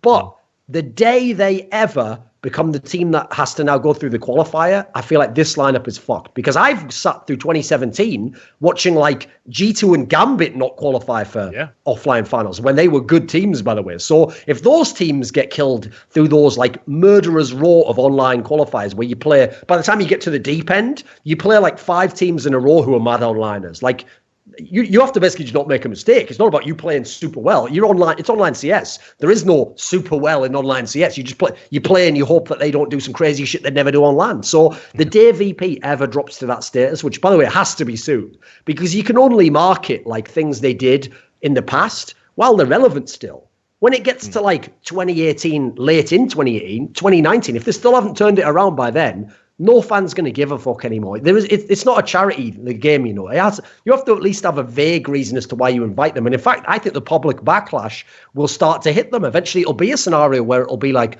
why is Gambit or Mouse Sports or Team Liquid not being invited, but you are inviting this Virtus.Pro team? It'll start to become a negative, unfortunately, on esports. Yeah. And you know what, Duncan? We're actually not far from that. I never thought can we? No, I never thought we'd see it. But I'll tell you, from working at E-League, it was there when we set up the Clash for Cash. I don't think this is a surprise to anybody. We did that rematch of that great final of the major. We have Astralis there, Virtus.Pro there. But this was a post-major, massive slump Virtus.Pro. And people were saying to us, like, oh, E-League, you're terrible. How dare you invite them? What a waste of a spot. You may as well just give Astralis $250,000, and all of this. Obviously, it didn't work out as being horrifically one-sided. When the match came off. Virtus.Pro did take that first map, but it could just as easily have been a blowout and a terrible game. And we were like, please, fingers crossed, like don't serve up a lemon. But we came up with a concept of the Clash for Cash way in advance. We were like, holy shit, that's a great game. What are the odds of one of these teams becoming so grotesquely inferior compared to the other? And it was just there, like, we don't want to see this. Like, there was people saying this is going to be a murder. Astralis will kill Virtus.Pro. Please invite anyone else. Now, obviously, there's been a couple of, like you say, aberrations, Epicenter, the major, which gets everyone's hopes up again. And, maybe they can do it. I think the days of Virtus.Pro being a major winning level of team or even a major tournament level of, it's over. We got to wake up to this, that nothing lasts forever. They are old. They're the most storied team in CS. They've played together without roster swaps for that core for the longest period of time. And clearly, they've got internal problems. And on top of all of that, they're completely fucking comfortable. They're completely comfortable. Add this in as well, Rich. So we were just talking about the fact there are talented players in Poland. And by the way, in a world where we can have all these teams that are multinational, you don't even have to go with Polish players anymore. You've got a lot of angles. So that's another area where, quite frankly, because everyone loves Virtus.Pro. By the way, I love Virtus.Pro. I love it when they're an amazing team, and the way they play is so compelling, and you do pull for them, the ultimate underdog team, and they can do amazing shit, and they used to have the best mentality. Problem is, that's actually not a reasonable way to analyze their team. The way you should analyze their team is like this. Their team has some of the biggest funding in the entire world. Their team is one that many players would like to play for and would tomorrow, if possible, leave. Mouse Sports, whole bunch of teams. Like, basically, the list of teams that people wouldn't leave is like one hand you could count it on, to go and join a Virtus.Pro. Oh, sure. So the idea that they're not making the changes to get back to the level they should be at, commensurate to the funding and the current still legacy they have, that's kind of a sad thing in itself. When do you pull a plug on the experiment and say it can't run forever? We can't be the team that plays 10 years with one lineup, No, but here's what you got to do. You got to be master of your own fucking destiny. Do you know what I mean? I wouldn't fucking sit around waiting for the penny to drop that I'm shit, tarnish my own fucking legacy, and fucking have the fans that loved me turn on me, because then you're going to get yourself into the Fifth Lauren dark spot, which is where even your own fans are kind of like, oh, come on. You're getting the shit kicked out of you in the press, and you're thinking, I'm just trying my hardest here. I love this brand. I love this team. I'm giving blood, sweat, and tears. And then all you can do at that point is retire, and everyone goes, oh, I'm going to bloody miss you. Not for the year you were kicking the shit out of me. Not for the year where my own fans were burning shirts with Fifth Lauren on all this. You don't ever want to be there. Like, if you talk to Robin about it, that's the darkest period of his life. His life, not his playing career, his entire life. Here's the funny thing as well, Richard. There's a great analogy for that, which is what did Freiburg do? So he went through that period, and now admittedly, they probably did kick him, so admittedly, he probably didn't choose to leave. But you know what? It hasn't yet fully panned out, but people have been able to now say, oh, I'm looking forward to seeing Freiburg playing in the new Optic team. Yeah. What can he bring to that? So the same path is right there for any of these players in VP. Go and be the hero again, but by playing with the other Polish player. Be the guy, by the way, who did what none of those other Polish teams could do for the last 4 or 5 years. Get a bunch of them, pick the right ones. You can probably even pick the fucking team at this point. Some org will give you control for sure. You've got brand value behind it, no matter who you are out of Virtus.Pro. That'll be a great fucking story if you can turn that around, make them a good team, raise them to a higher level. This is what I was going to say. This is literally what I would do if I was these guys, because they've got these 4-year contracts rumored, right? It's meant to be something insane. If I was Taz or Neo and I was getting ready to fucking punch in the clock for the last time, I'd go to ES Force and be like, look, here's the deal. I'll take a buyout on my 2 years remaining on the contract in exchange for $1 million or $2 million or whatever it is to run an organization. And it'll be, Neo Gaming or Taz Gaming or Taz Esports or whatever you want. And then you're running the show. You don't play. You don't ever put yourself in that position again. But you as a fucking living legend of Counter-Strike, you go out and you recruit your team and you train them. And trust me, if you're Taz or Neo, sponsors are going to fucking be falling over, dropping to their knees, doing anything they can to fucking give you even more money. You'll make that money back in no time at all. And now you're controlling the narrative. You've got to go on to that next phase of your career eventually. And why wait? Why play 1 year of subpar CS where you know in yourself you're not as good as you used to be, having to listen to people like us fucking talk about you, having to read negative threads about you, having to see your own Polish fans fucking denigrate you when you're a legend of the game? Why put yourself through that? You know what's funny, Rich, is I actually think the ultimate iniquity for players, they don't think this way, sadly, is the real iniquity comes the day I stop bantering you. The day I feel so bad for you, like I do with a Freiburg or a Shroud, or now with some of them, that I even start to just go, Happy is a great example. I start to just go, it's not even funny anymore because they're not relevant competitively. I'm only talking about them because they're bad. We all know they're bad. At this point, I mean, secretly, I hoped a lot of these people would turn it around anyway. I want people to be good at the game. But when it's no longer even funny because it is just kicking people who are not even only down, they're just never coming up again. So at that point, that should spell out to you like, come on, it's the end. So either turn this into a rebirth of some kind or go out gracefully, Like, I've always really appreciated the players. I mean, this is something everyone knows. Kobe Bryant, one of my favourite players. Yeah. I actually appreciate that at the end, he was like, you know what? This season was shit for me. I can't play my style of play anymore. Now, I could definitely, I'm sure the Lakers would give me 2 more years if they wanted and make me just a legend that sells out the tickets. Funny comparison here with Virtus.Pro. But do I want to go out and have people remember the last 2 years and go, man, he was shit at the end, though, wasn't he? Or do I just want to go out and go, you know what? Yeah, the end started to go rocky, but let's just remember me as for my best and do something else in my life. Yeah, and let's retire 2 motherfucking shirts. Yeah, exactly. Like, but it's what I mean. It's like, just think about all the benefits of that. So first of all, as I said, the next phase of your career has to happen at some point. Maybe it could be broadcasting, right? But I don't think there's a lot of money in that. Right now, you've got venture capitalists who are just looking to give money to any old motherfucker to start an organization and run it for them. You're 2 of the biggest names that have ever played in Counter-Strike. You can have your pick of any venture capitalist company. As we've seen, it's not like conflict of interest matters. So why not? You're already being paid by one of them. So why not just go knock on the ES Force office and be like, look, here's the deal. I retire. You don't hold me to the 2 years contract. You give me a big chunk of change. We start a whole new brand with my name on it. And here's the thing. If you pick up some young players, like, say, for example, an AGO, which is showing promise, or it doesn't even have to be Polish, but let's say you want to keep it Polish to begin with for your first go-around, how the fuck are they not going to want to play for you as a GM? You know what I mean? It's like you say, if you're a rookie basketball player and fucking Kobe Bryant or fucking Jordan come out and say, right, I'm going to be coach. If you're not going to play hard for him, fuck you. Quit, retire. You know what I mean? So there's so many positives for it. And it's like I said, I barely feel like we even talk about Virtus.Pro on the show anymore. When you think about what a fucking staple they've been down the years. And now we just talk about it like it's just some sad, inevitable, old Yeller type scenario where they've just got to... It's got to stop. It's too sad right now, and I wish I don't know who it would be or whether it can be both of them even or whatever. They're the 2 ones you'd be looking at to retire. By the way, if for some reason both of them came to this realization or talked it through and they said both of us are going to make an org, Golden 5 Counter-Strike, are you fucking kidding me? What org ever launched like that? With that fan base and that interest and that like sponsor that, and already you got like normally you make an org and you hope you get some players become legends. You have the legends. It's you. Exactly. So they've got to do something. But again, obviously we're going to see Virtus.Pro at the major.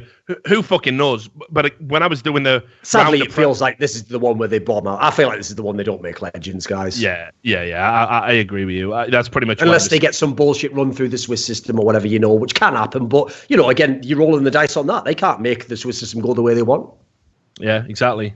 Right, so let me just see if there was any other stories. Right, this is a good segue, actually, into talking about the major. Device. It is the return of the king. After a prolonged bout of illness, it looks like he is going to be playing at the major. Still at a loss to know what the medical issues are, whether he's going to be coming in under par, under health, or whether he's back to full health and is coming back. That isn't clear at this stage. But the good news for Astralis is they're not going to be using Zonic. They are going to be using Device. I'm super happy for them. And I'm super happy for Device to be back. I saw your tweet, so I already know your thoughts, but you can elaborate on it here. I'm guessing this puts Astralis right back in as a contender for this major championship. Yeah, and especially because we know SK don't have bolts, so we know SK is a little bit weakened. I've already argued that for any team that ever had to use a stand-in, they have by far the best fucking lineup you could ever hope for. They could still win the major, but everyone who's not SK is thinking, fuck, if we got half a chance now that maybe we didn't have as much of before. So Astralis obviously is one of the teams right there after the SK of the world who want the chance to. So when you consider this is a chance to win a major, something that still would mean a lot to this guy's career, absolutely, this is really cool for the major. It's cool for Astralis. It's good for Danish Counter-Strike. You've got to also add in, I agree, I am wondering, does this mean he's at full health? He's at 80%, 90%? But I'll say this, a lot of people don't know this because Device wasn't super forthcoming about it. But apparently his illness has gone back months and months. Like, as far as I know, the last major he was ill in some way. Well, didn't stop him playing like a fucking god against SK Gaming. Then he had Epicenter. Well, that was right in the primer when he was having these problems. Still pretty good there, very good numbers. So just having Device gives you a chance. Even if it's 75% Device, it's still going to make it a lot more fun than if it's Zonic playing, isn't it? So I'm looking forward to it. That's going to be awesome. I also do think that it just would, like, you know my feelings that, like, just because SK can't use bolts, I don't think it's reasonable to imply the entire major is a fucking joke and doesn't count somehow. No, that is not a very reasonable take, actually. No, but if the major didn't have Astralis with their star player as well, right, that also doesn't make it a joke. It just makes it a little bit more, you're a bit more bummed out, right? It's not the most competitive major ever. So cool to have Astralis with the full team there. SK still have their chances. I think it's all lining up to be pretty good fucking major. Yeah, I look, and I agree with you, and it's kind of, you know, I'm probably not supposed to talk about this shit. I don't even know, but weird sort of swirl of negativity just before the major, and you expect the community to not like some stuff, right? But like, I know, like, this is the first time, like, so first there was players complaining about other players getting stickers, which seems to be a bit wild, like saying, "Oh, I had to work super hard to get mine, so I don't want this guy over here to have theirs." That's like a bit. Ugh, I didn't like that. I thought that was a bad look, right? And people need to remember, isn't it? Because I heard it was only the orgs that are the cunts in esports. It's almost like when you have a chance to fuck with people. Yeah, sometimes people exercise that power, right? No, they definitely fucking do. And then it was like, you know, obviously been a few teams now, well, a few players from a few teams sort of intimating, fuck this major. Majors don't mean shit. And it's like, what? Are we being real here? Like, yeah, and another thing, by the way, just imagine it. Like, I made the point. I basically put those comments down by making tweets that were along the lines of, like, if we want to start talking about majors and factors and players who can't play, I can immediately go ahead and strike off all them Brazilian majors for you. Would you like that? Would you have liked it, SK Gaming, if you'd won the major over Na'Vi, and the second after the major, every Na'Vi player said, "Well, our fucking superstar player had a bad wrist, so it doesn't even count for me. This isn't even a major. See you at Dream at Malmo. Fuck everyone." Now, obviously, you didn't do that. I'm using a bit of hyperbole. Yeah, but it'd be pretty fucking sad, wouldn't it? It'd be pretty horrible for them. Like, it's one thing if someone like me, I'm not a player, I'm not involved in this story, I could say anything. Don't kind of denigrate someone who hasn't even yet won this major, which, by the way, could end up being you still. What are you doing? You realise the day that SK Gaming wins that major with Phelps, I'll be straight there on the retweet of all those posts like, there is no major at the beginning of January.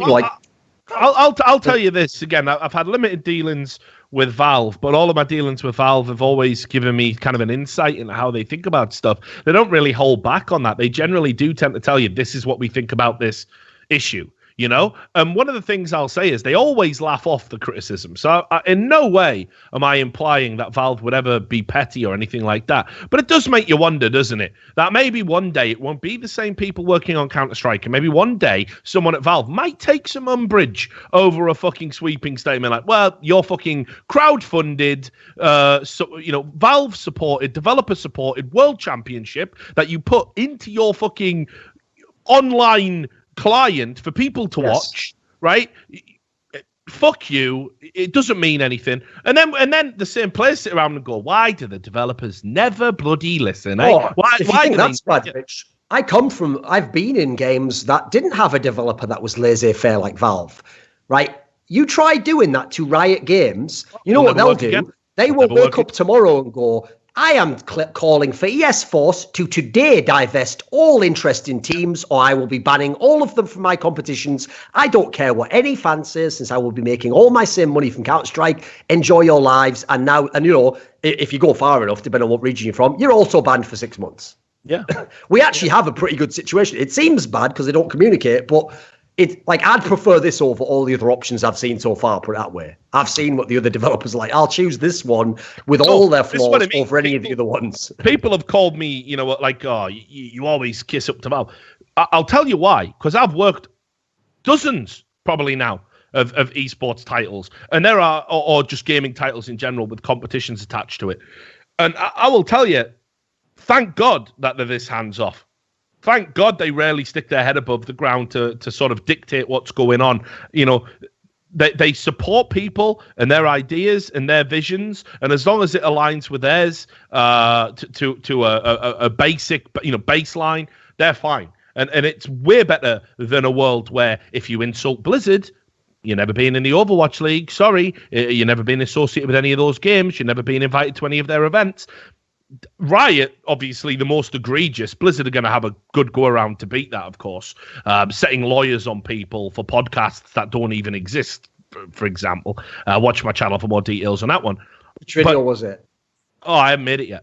All right, it hasn't come yet, right? Yeah. I was going to say, I want to watch it. Right. Yeah. No, I'll give you the inside afterwards. But but like Riot Games, for example, as you said, Riot Games had me withdrawn from a StarCraft tournament at a DreamHack, at ESL event, ESL Auckland, because they didn't want me in the same building as their staff.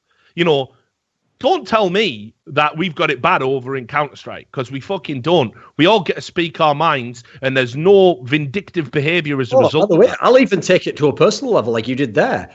That's one thing I am actually very grateful to Valve, that they don't try to play God and bring identity politics into it. Think about how much my career would have been fucked in terms of the event side. Now, listen, I would have still done all the content and all the rest of it. Might have even made me pivot more to another game, but I absolutely think it's great that they don't try to impose their vision of the fucking new society onto people who play a video game. That's cool.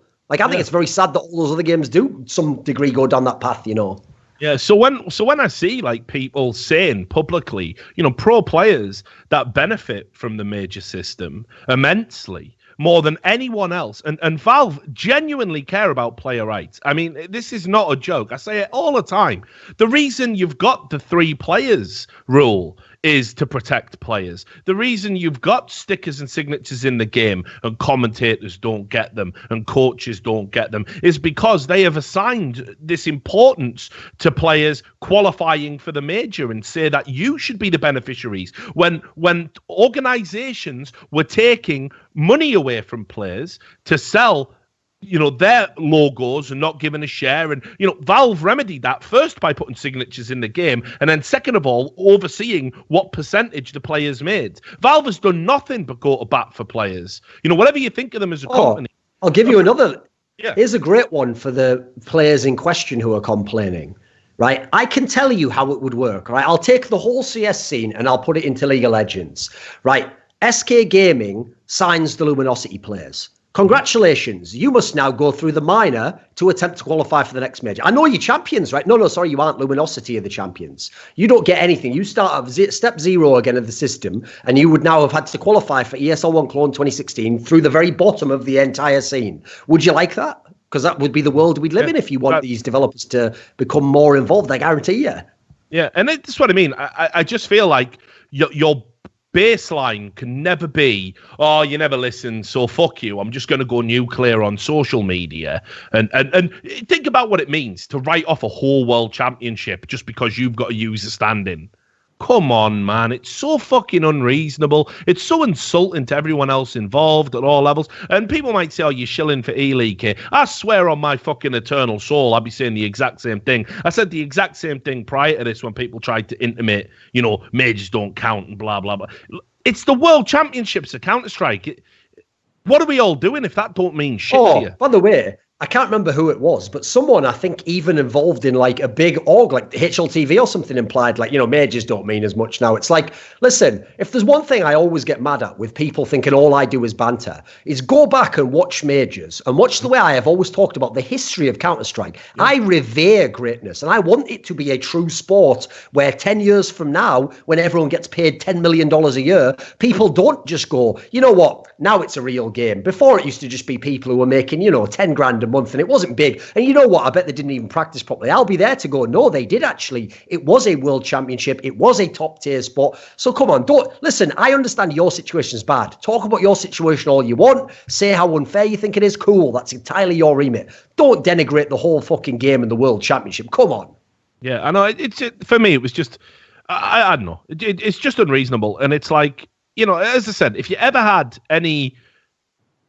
wanted to point to something that might make Valve rethink the way they handle the game, it's definitely going to be that. It's definitely going to be the biggest beneficiaries of the system they've created and allowed to be created, basically running the whole fucking thing into the ground because of one or two relatively minor by comparison issues. There are far worse gaming environments to exist in. There are far worse developers to work with. People need to be grateful for what we've got, and that doesn't mean that we can't improve collectively as a community, as a game, as tournaments. Of course it doesn't. We always got to aspire to do better, but fuck me, guys. We're spoiled, I think, to a certain degree to be working on a game like Counter-Strike with a developer like Valve. That's my honest opinion. Right, so that we did the first round matchups revealed.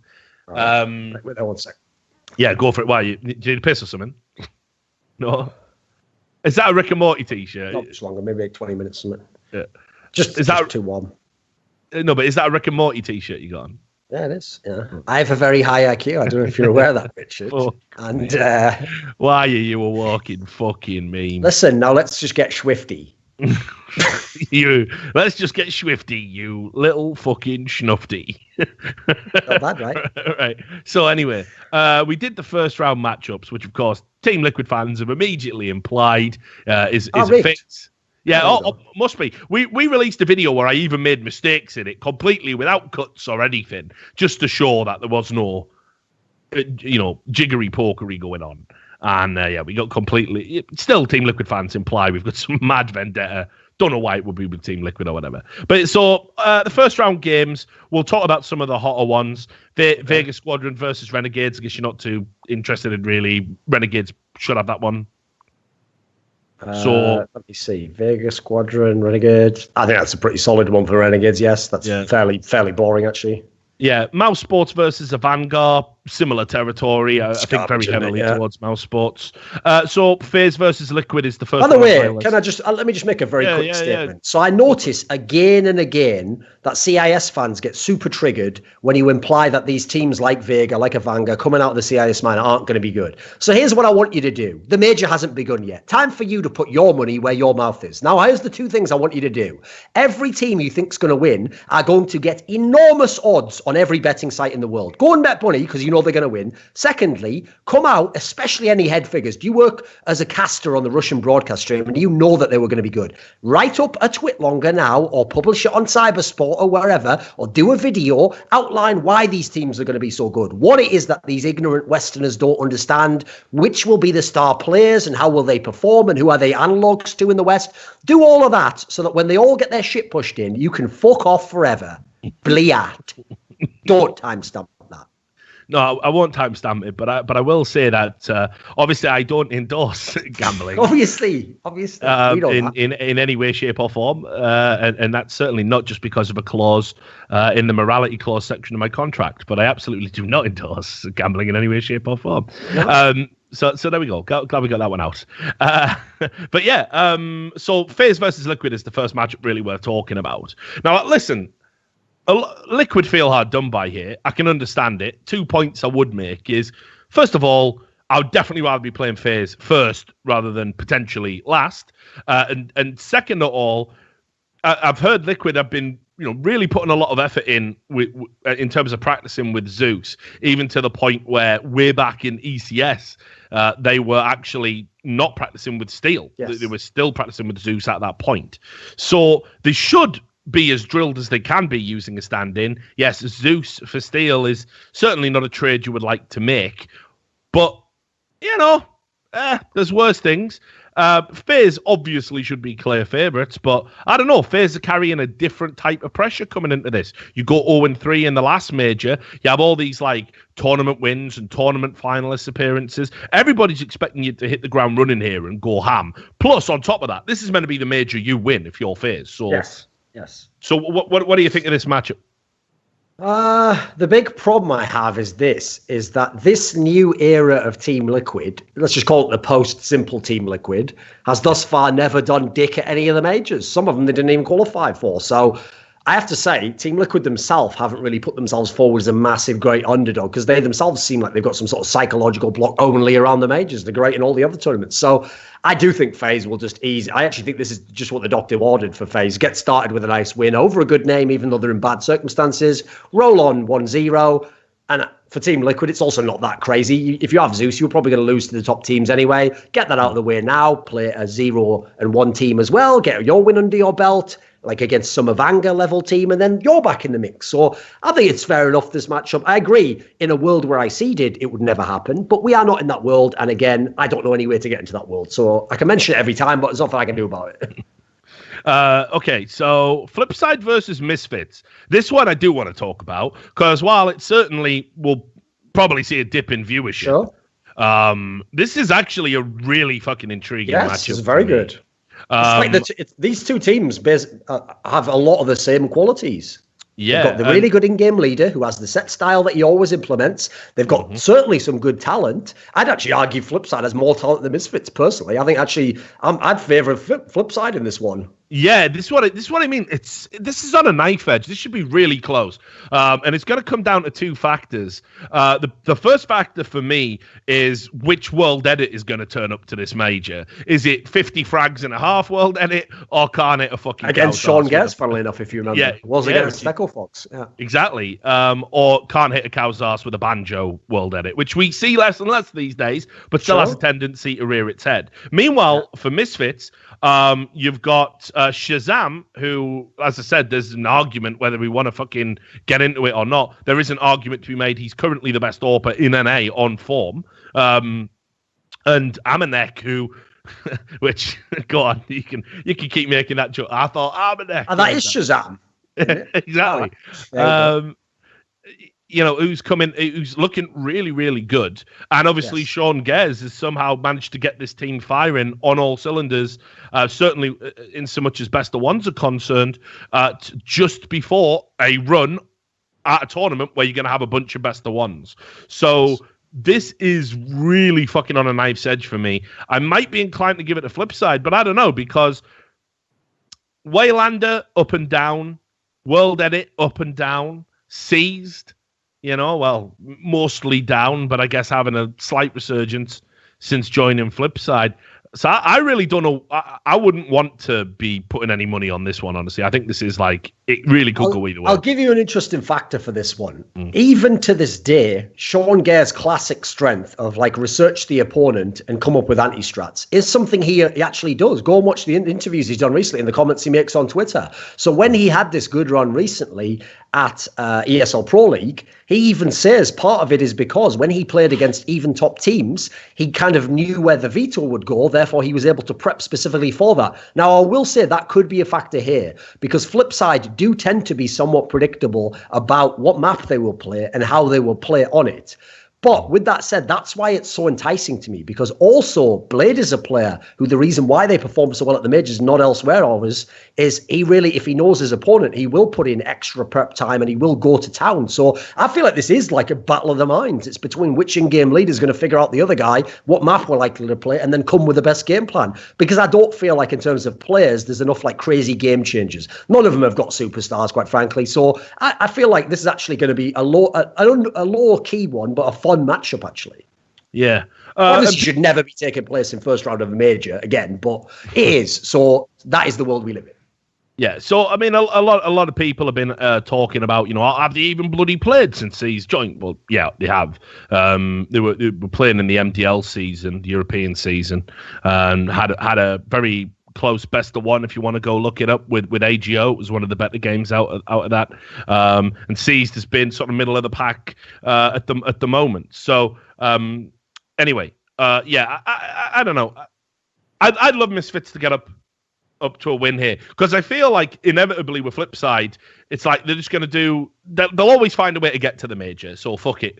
Whereas Misfits, with Liquid having to use a stand-in, I don't know, there's many chances to get a North American team, to the later stages of the tournament and get the crowd pumped for them and stuff, and have Sean Gares actually, be a dream if he can make it to the stadium stage, So I guess we'll wait and see. The next one on the list, Sprout versus Space Soldiers. I think this is another one that could be close, but the reason I've been sort of saying I think Space Soldiers could get lucky here is I fancy Space Soldiers to do Sprout and go 1-0 and then, get the benefit of maybe having an easier run later on.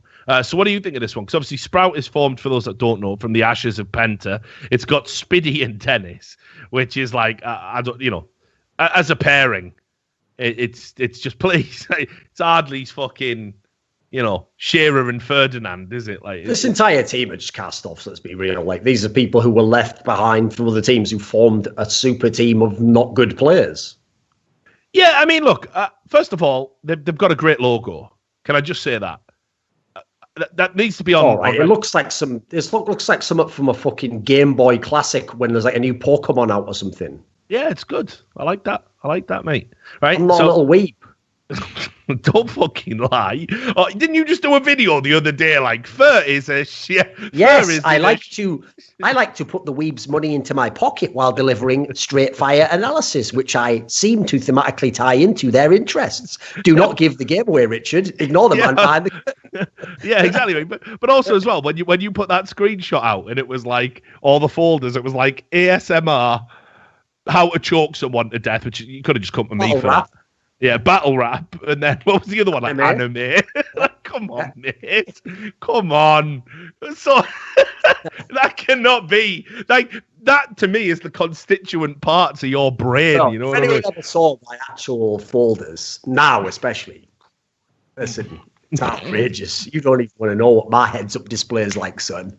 Yeah, I don't, mate. I don't. But anyway, so do you fancy Space Soldiers in this one? Because, sure, I know they just lost to AGO in the finals over at the MDL tournament, but they've still got to be beating the likes of Sprout, surely. I think they will, yeah. Like, I don't think Space Soldiers is a good team, but then again, I have no expectations for the Sprout team. I think this is a perfect example of a team who will only ever play in majors when they have this sort of a setup where we have this weird, like, you add the first qualifier teams to the major and therefore bang, you're in a major. Like, they shouldn't be here. So for me, Space Soldiers, they're a team that have some punching chance against better teams than Sprout. I assume they'll go ahead and win this. Yep. Okay. Next one. Na'Vi given a gift, in my opinion. They're going to be taking on Quantum Bellator Fire, QB Fire. Obviously, it's going to be simple and core. If they get off to a rocky start there, I'm writing Na'Vi off. And I've said if a big name is going to fall at this hurdle, probably is going to be Na'Vi, honestly. So that's my opinion. But I can't see a world where they lose to QB Fire. No, especially because, like, this is exactly where, no matter what your problems are as Na'Vi, having Simple is worth its weight in gold. He will absolutely just smash this team and you will roll through to the next game. I don't think it'll be a problem in any sense. Yeah. G2 as well got a bit of a gift because, there's an argument to say here they've got the easiest of the first round games. Flash obviously didn't qualify through the Asian qualifier, and on top of that, weren't even expecting to be at the major because they're the stand-in for TyLoo. So preparation probably is going to be really limited in terms of what they've had time to do. And of course, they're taking on G2. Now, I have said, this is the make or break event for me for French teams, which will segue nicely in because Envious is the last one. If G2 do not do well at this major, and Envious will not do well at this major, I honestly think that's the catalyst for another one of those famous French revolutions. Should be. Well, yeah, because I mean, G2 on paper, when they had that win at DreamHack Malmo, sorry, I was like, okay, they can kick on and go places. Since then, Shocks has had his beautiful head up his beautiful ass and fucking done absolutely nothing of note. Tragic for a player that good. Back to his old habits of I must single-handedly fix everything, in-game leading, AWPing, not having an impact. Shocks with Kenny S is meant to be the dream that we all wanted to happen. We've been waiting for it for so long, and it's happened, and it's been really insipid and just hasn't delivered any of the fireworks we expected. So G2 will beat Flash. There's no doubt in my mind, but they really got to get some fucking momentum and hope for a good when they do go 1-0. It's about who they play next out of the other 1-0s. If they get a tough game there and lose, I think you could see G2 just bottom out, you know. And Envious have got Cloud9. Now, I expect Cloud9 to win. I think Cloud9 will make a fucking meal of it because that's just Cloud9 right now. But I still give them the edge in a best of one. Already, last time they played them at LAN, they blew them the fuck out, but it was on train. Doubt that'll happen again. But yeah, Envious, another team. You know, I wrote an article on the E-League website where everyone was like, bloody hell, he's been a bit rough here. Because I said, they're such a frustrating team, Envious, because they've got an in-game leader that doesn't really in-game lead and is too emotional and idiosyncratic to even have the temperament, in my opinion, to be an in-game leader right now. They've got Sixer, an AWPer who can't AWP. They've got Scream, who is the most one-dimensional star player in the history of CSGO. And XMS is just a utility player who's done all right, exceeded my expectations. Pretty much between Scream having the odd good game where the headshot works and RPK dragging this team, kicking and fucking screaming because at 29, he somehow found career best form, which is like just an anomaly in esports in general. This team wouldn't be anywhere. So I don't see Envious doing particularly well at this major. And as I said, I think if Envious don't do well, combined with G2 not doing well, I think we're going to see another French roster swap. Indeed, yeah. I also think, by the way, for me, it shouldn't even be about if they do badly. But in a world in which SK doesn't have their full lineup, if I'm G2, barring some weird bracket draw, if you don't finish top 4, you need to make changes. Like, how many events is it going to be that you're fine with it being like this? The thing you touched on with Shocks, I have to say, there was an interview came out on not our favourite French website, Vacam. Oh, yeah. A lot of absolute pieces of scum on that website, but okay. Some people who do good work, I'll admit, a couple that I don't mind. There was an interview with Shocks where he even says that he purposely took the focus off himself individually to try and put other people in their best roles and set them up. Sadly, he at no point at the end of the interview says, I've realised that was a mistake now and I now will be asserting myself and carrying. Doesn't say the last part. So clearly still hasn't gotten that message through his head. Still thinks that, you know, like Body and MBK are going to carry us to the championship. Not going to happen, is it? It's not realistic. You've had enough opportunities now to see that exam has been failed way more times than it was ever succeeded. So I think obviously Flash Gaming is a team in massive disarray, shouldn't even be here, didn't qualify for the tournament. That should be a win. With that said, there are enough, first of all, good teams in this section of the tournament, and beyond that, weird teams that actually could cause the odd problem. Renegades, Misfits, where you never know. It could certainly happen if you're a G2. And so I do think they'll win the first one. The Envious Cloud9 one is interesting in theory, right? The reason why I say in theory, this is where Counter-Strike needs real analysts. Because I actually think these two teams aren't like insanely far apart. I know Cloud9 has good ranking right now because they had a good set of results over the last 3 to 4 months.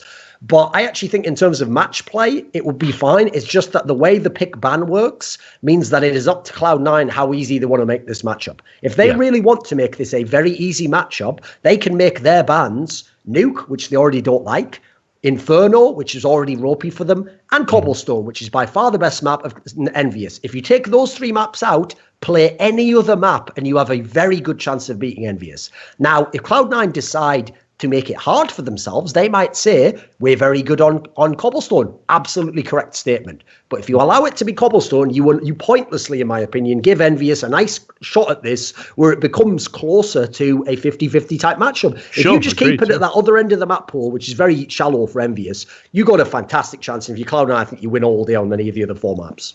Yeah, I definitely agree with that. So we need to keep an eye on what happens there.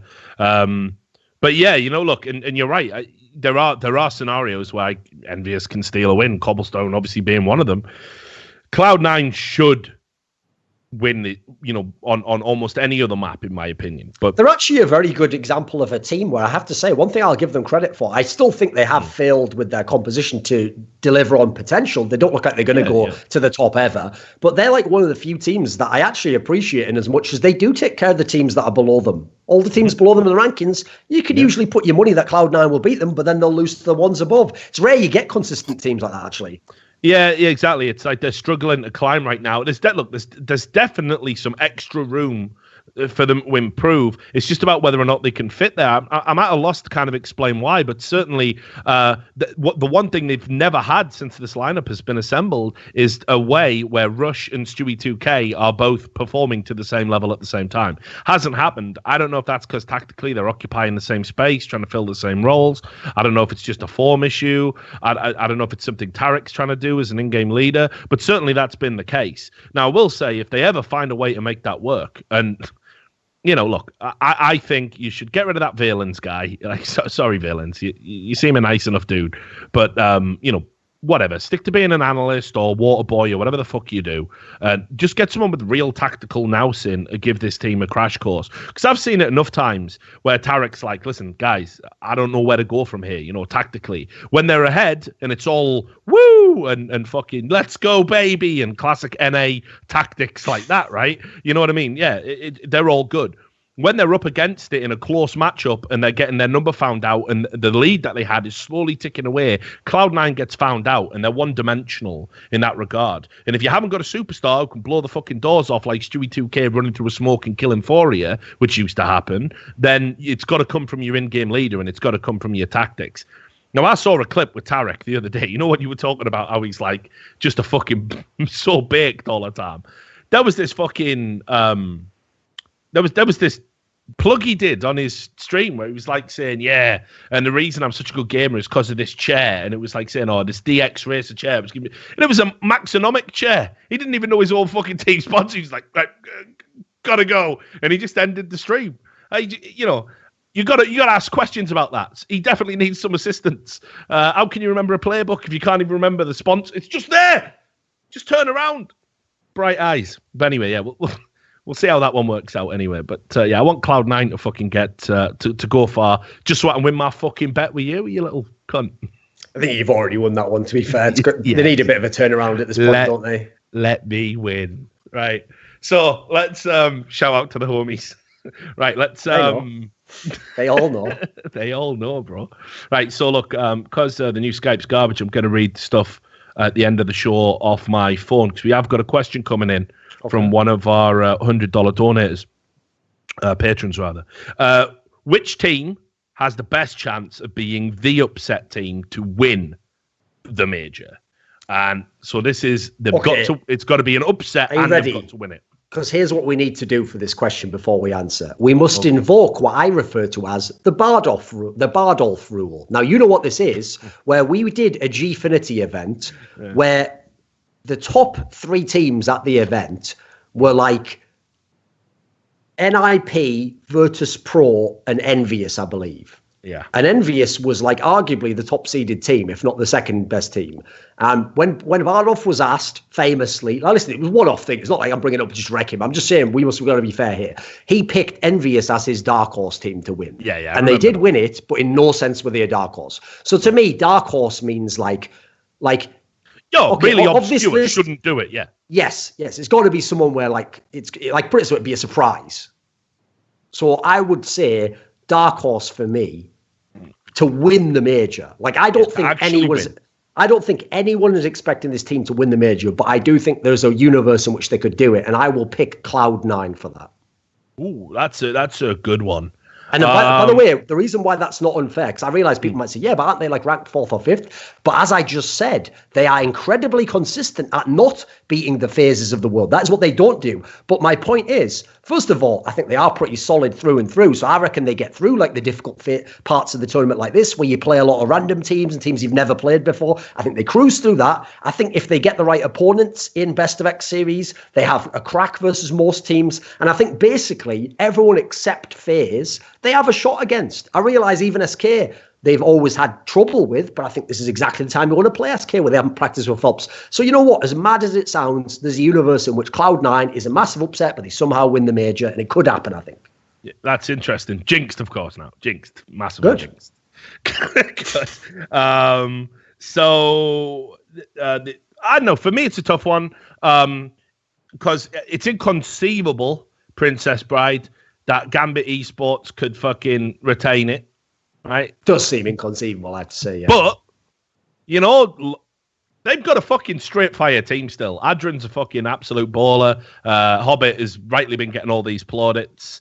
Was hoping he was going to get in the HLTV top 10, honestly. Thought he maybe just about edged it, but I suppose he would have had to have leapfrogged Dupree, which would have been criminal. So maybe not, maybe next year. But Hobbit, find of the fucking century. What a godhead player he is. And you know, Doge is always good for entertainment value. I do love Gambit. I'd love him to do it. I'd love him to win back-to-back majors out of fucking nowhere. And suddenly, yeah. And by the way, teams. The other one, if you want to just throw him in there, probably is Navi. We know they've got the talent to do it. Come on. Oh, by the way, I'm definitely not saying it'll happen. I'm just saying it. Like, listen, put it this way: in a universe in which Simple and Electronic did go like MVP status, it's possible. Yeah. Well, I suppose it is possible, but not for me. The one I would hang my hat on. I'm going to go my spots, aren't you? No, fuck no. Oh, Fnatic? No, 100 Thieves. 100 Thieves. 100 Thieves. Child, please. Mate, they won't even make it past the third bar tab. I'm telling you, brother. I saw that video Nadeshot did when he was like, "We take this very seriously. I've made loads of fucking money, me. super seriously. Money, money. It's all I care about." Right? I saw that video he put out, right? And I'm going to tell you, he's a worse fucking influence than any of the other people they've been around. He's the one where I bet when he recruited him, they get into his Escalade and he's like, "Now smoke this shit, or do we have a problem?" Yeah, exactly. Nah, you like to get wet, Holmes. PCP, that's what you had before the final. No, I don't know, mate. I'll tell you why I think 100 Thieves, because I think, you know, they, first of all, they got a great core. There's no getting away from that, no matter what you want to. Some very good players. Pantomime villains, all of that. They got some good players. Second of all, if this don't like the torch pipe, if you sort your shit out, you know, I don't know what else will. New org, loads of money by all accounts, like mad contracts.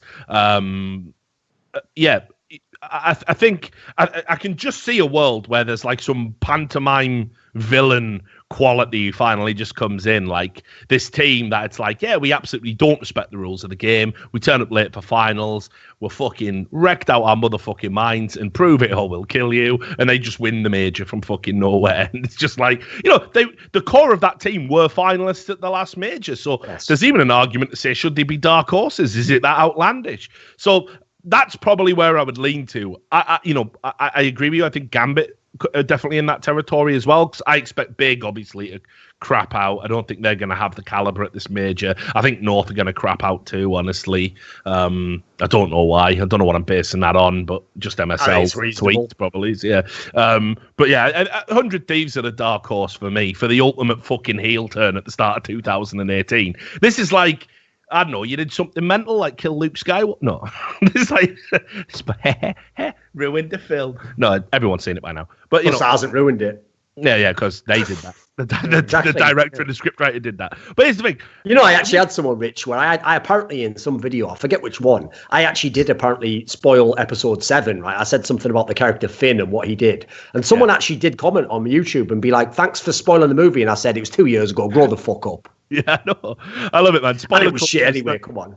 Yeah, spoiler culture is such a little fucking entitled bitch thing. Like, what, the whole internet has to fucking shut down because I haven't seen a movie yet. Fuck off. But yeah, basically, like, imagine if you went and wrote a Star Wars movie where it just literally was like, yeah, Vader wins, Force chokes everybody, I'd love to see that. Though. Yeah, I'd fucking love to see that. Yeah. No, there is no resistance now. It's just a dark dystopian future. Oh, by the way, in a weird way, actually, like, that's a pretty cool narrative even. Like, here's the funny thing. I definitely don't like some of these guys personally and what they have done and the way they've behaved. I think that's totally unprofessional. As someone who's a historian, shouldn't be allowed. With that said, if they turned out to be amazing and they did play up the villain aspect, I'd be fucking watching every game. It sounds amazing. So that's where I'd go. And there's one other question I can see. You've been looking around, guessing your homies on the fucking West Coast want to take you out for some of that, some of that bailing. So question here from Detlef Insomniac, another one of our $100 plus patrons. He says, what kind of measurable stats that are not available would you like to see for matches? I mean, that's a massive question, isn't it? There's no definitive way to answer that shortly, I guess, because there's just sometimes a stat, like what happens in real sports is sometimes a stat that isn't a traditional stat becomes relevant from nowhere because of a trend, right? And you have to know where to look to notice that trend. Yes. So, for example, it could be, like this isn't a standard. This is a poor example, but you'll get what I'm saying. As a rule, when you look at like quarterback stats, the baseline stats for quarterback in the NFL don't, say, for example, include a special one for fourth quarters. And but I can pull those stats if you're someone like Tom Brady, who has a typically higher than his average, which is already fucking amazing, completion rate in fourth quarters, implying that when it's crunch time, Brady finds a way. That's why he's the motherfucking GOAT. Fuck you, Aaron Rodgers fans out there. I know, look at you, Aaron Rodgers fan. Brady's the GOAT. And did he? Or cheat? Yeah. Don't bring Deflategate to the table. So anyway, get Deflategate first 3 championships, mate. Take them off the table. Cheater. Yeah, maybe. Anyway, so someone's just put Omar kills. Triggered. I know. Yeah. So I put Omar kills Stringer Bell in the fucking chat. All right, good. But anyway, so listen. So sometimes statistics that are relevant become answer for this, by the way. So do you have one? Well, I'm just saying, I wish there was a way we could just obtain that kind of information in a lot easier. Like if the metadata that was coming out of demos and everything else.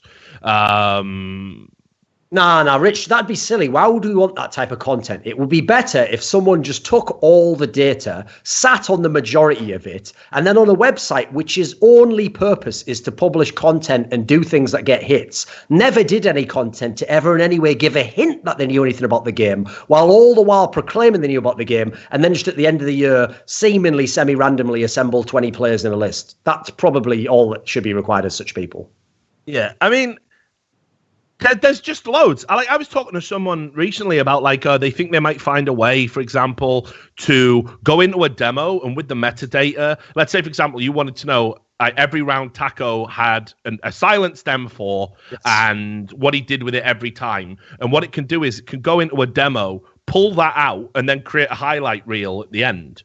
Shit like that would be fucking baller. And you can literally do that on Snipe. Oh, well, there you go. You can pick the player and what kills he got and with what weapon, I believe. And it'll look on.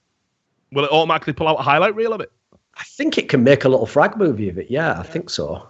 See, that'd be great. Here's the thing: we definitely need because kills to death ratio don't tell you shit. We've known that for ages. All it realistically tells you is if someone went off big time and drops a much higher average, or somebody was dog shit. That's it, really. That's what you glean from it. Here's the thing with that, right? That stat is great when you can't watch the game. That's it. Like if you literally can't watch a single game and you can only look at a box score, those stats are all right. They will never be superior to the stat and watching the game, obviously. So here's the thing. I can cheat on this one. I'll give you my answer quickly because I don't know. We'll let you show after this. It's not a literal stat, but it's a use of stats that we currently have, and I know this could exist. What I would love to see is that when we're at the beginning of a game, someone like a Yanko or a Sponge has 5 minutes where they do sort of a weatherman segment before the game. And what they do is we use heat map technology to show what the teams tend to do on the T side of that map. And we say, right, look, North are going to be looking for a lot of entries at this point, and they will set up map control at this other point. From there, they will transition, and that's what we want to see. And how does the team defend against that? Well, traditionally, this team hasn't played that, or if they have, they defend it this. That's what I would love to see. I think that would involve no numbers, except maybe like percentages and a heat map, intuitive color change, shading, But I think it would be amazing. I would love to know what those guys would tell me about that. I bet it would help me appreciate the game so much more. Yeah, and we've come close to it briefly. I think we did some of that in season 1 at E-League. We've done it at G-Finities together back when we were G-Finities Angels. I know the technology's out there. Yeah, it's just not being applied, unfortunately. Yeah, which hopefully we can get around to that. Anyway, I'm going to let you go out and get wrecked. But before we go, just a little heads up. One of our long-time contributors, a guy called Big Hungry, a guy called Seth, he's withdrawn. He was our top donator, and he's supported my work and all of the work on the channel, going right the way back to Trash Talk, where we called in and we were talking about fucking aliens and interdimensional beings while wrecked on DMT and ayahuasca. He's been with us a long, long time. Well, he's going back to school. So Big Hungry is no longer donating to the Patreon, and I'm super happy for him because he's a cool fucking dude. He definitely deserves to do something with his money that's going to enhance his life. So that does leave a gap in the Patreon, which is currently at $2,200 or so dollars. So about a $250 gap we've got to make up. You know how it is, or otherwise we'll pull the plug because we only get out of bed for money. We'll do what Virtus.Pro never did do. Just realise when the band's over and pull that motherfucking plug. Yeah, exactly. But anyway, for the patrons who do currently donate, want to give a shout out to Matthias Pietkowski, Chris Enwin, now the single biggest patron, Jerky's Minion, and Detlef Insomniac for giving us $100 plus. Our $50 patrons, Funky Boy, Sadsawar, Patrim Thorinson, Kowo, Carl, Kowo's on a separate line, so thank you. Carl Oscar Garcia Firm, Humongous Watt, Daniel Plamanov Yordanov, Nastradamus, some new names you see in this one, Marcus Kiyunpar, Keith Miller, Benikage Assassin, William Southern. And thanks to the people who submitted questions. Don't forget, if you do donate over $100 or more to the patron, you get to ask a question and shape the topics we discuss on the show. So that is it from By the Numbers. We've done our little major preview. Obviously, the major's going to start on Friday. Hope you'll tune in. Just to say, tickets are still available, I think, as things stand. You can go to eleague.com/major to go get your tickets, or you can search Ticketmaster for the Boston Major as well. But from me and from Thorin, until next time, take care of yourselves. That's it from By the Numbers.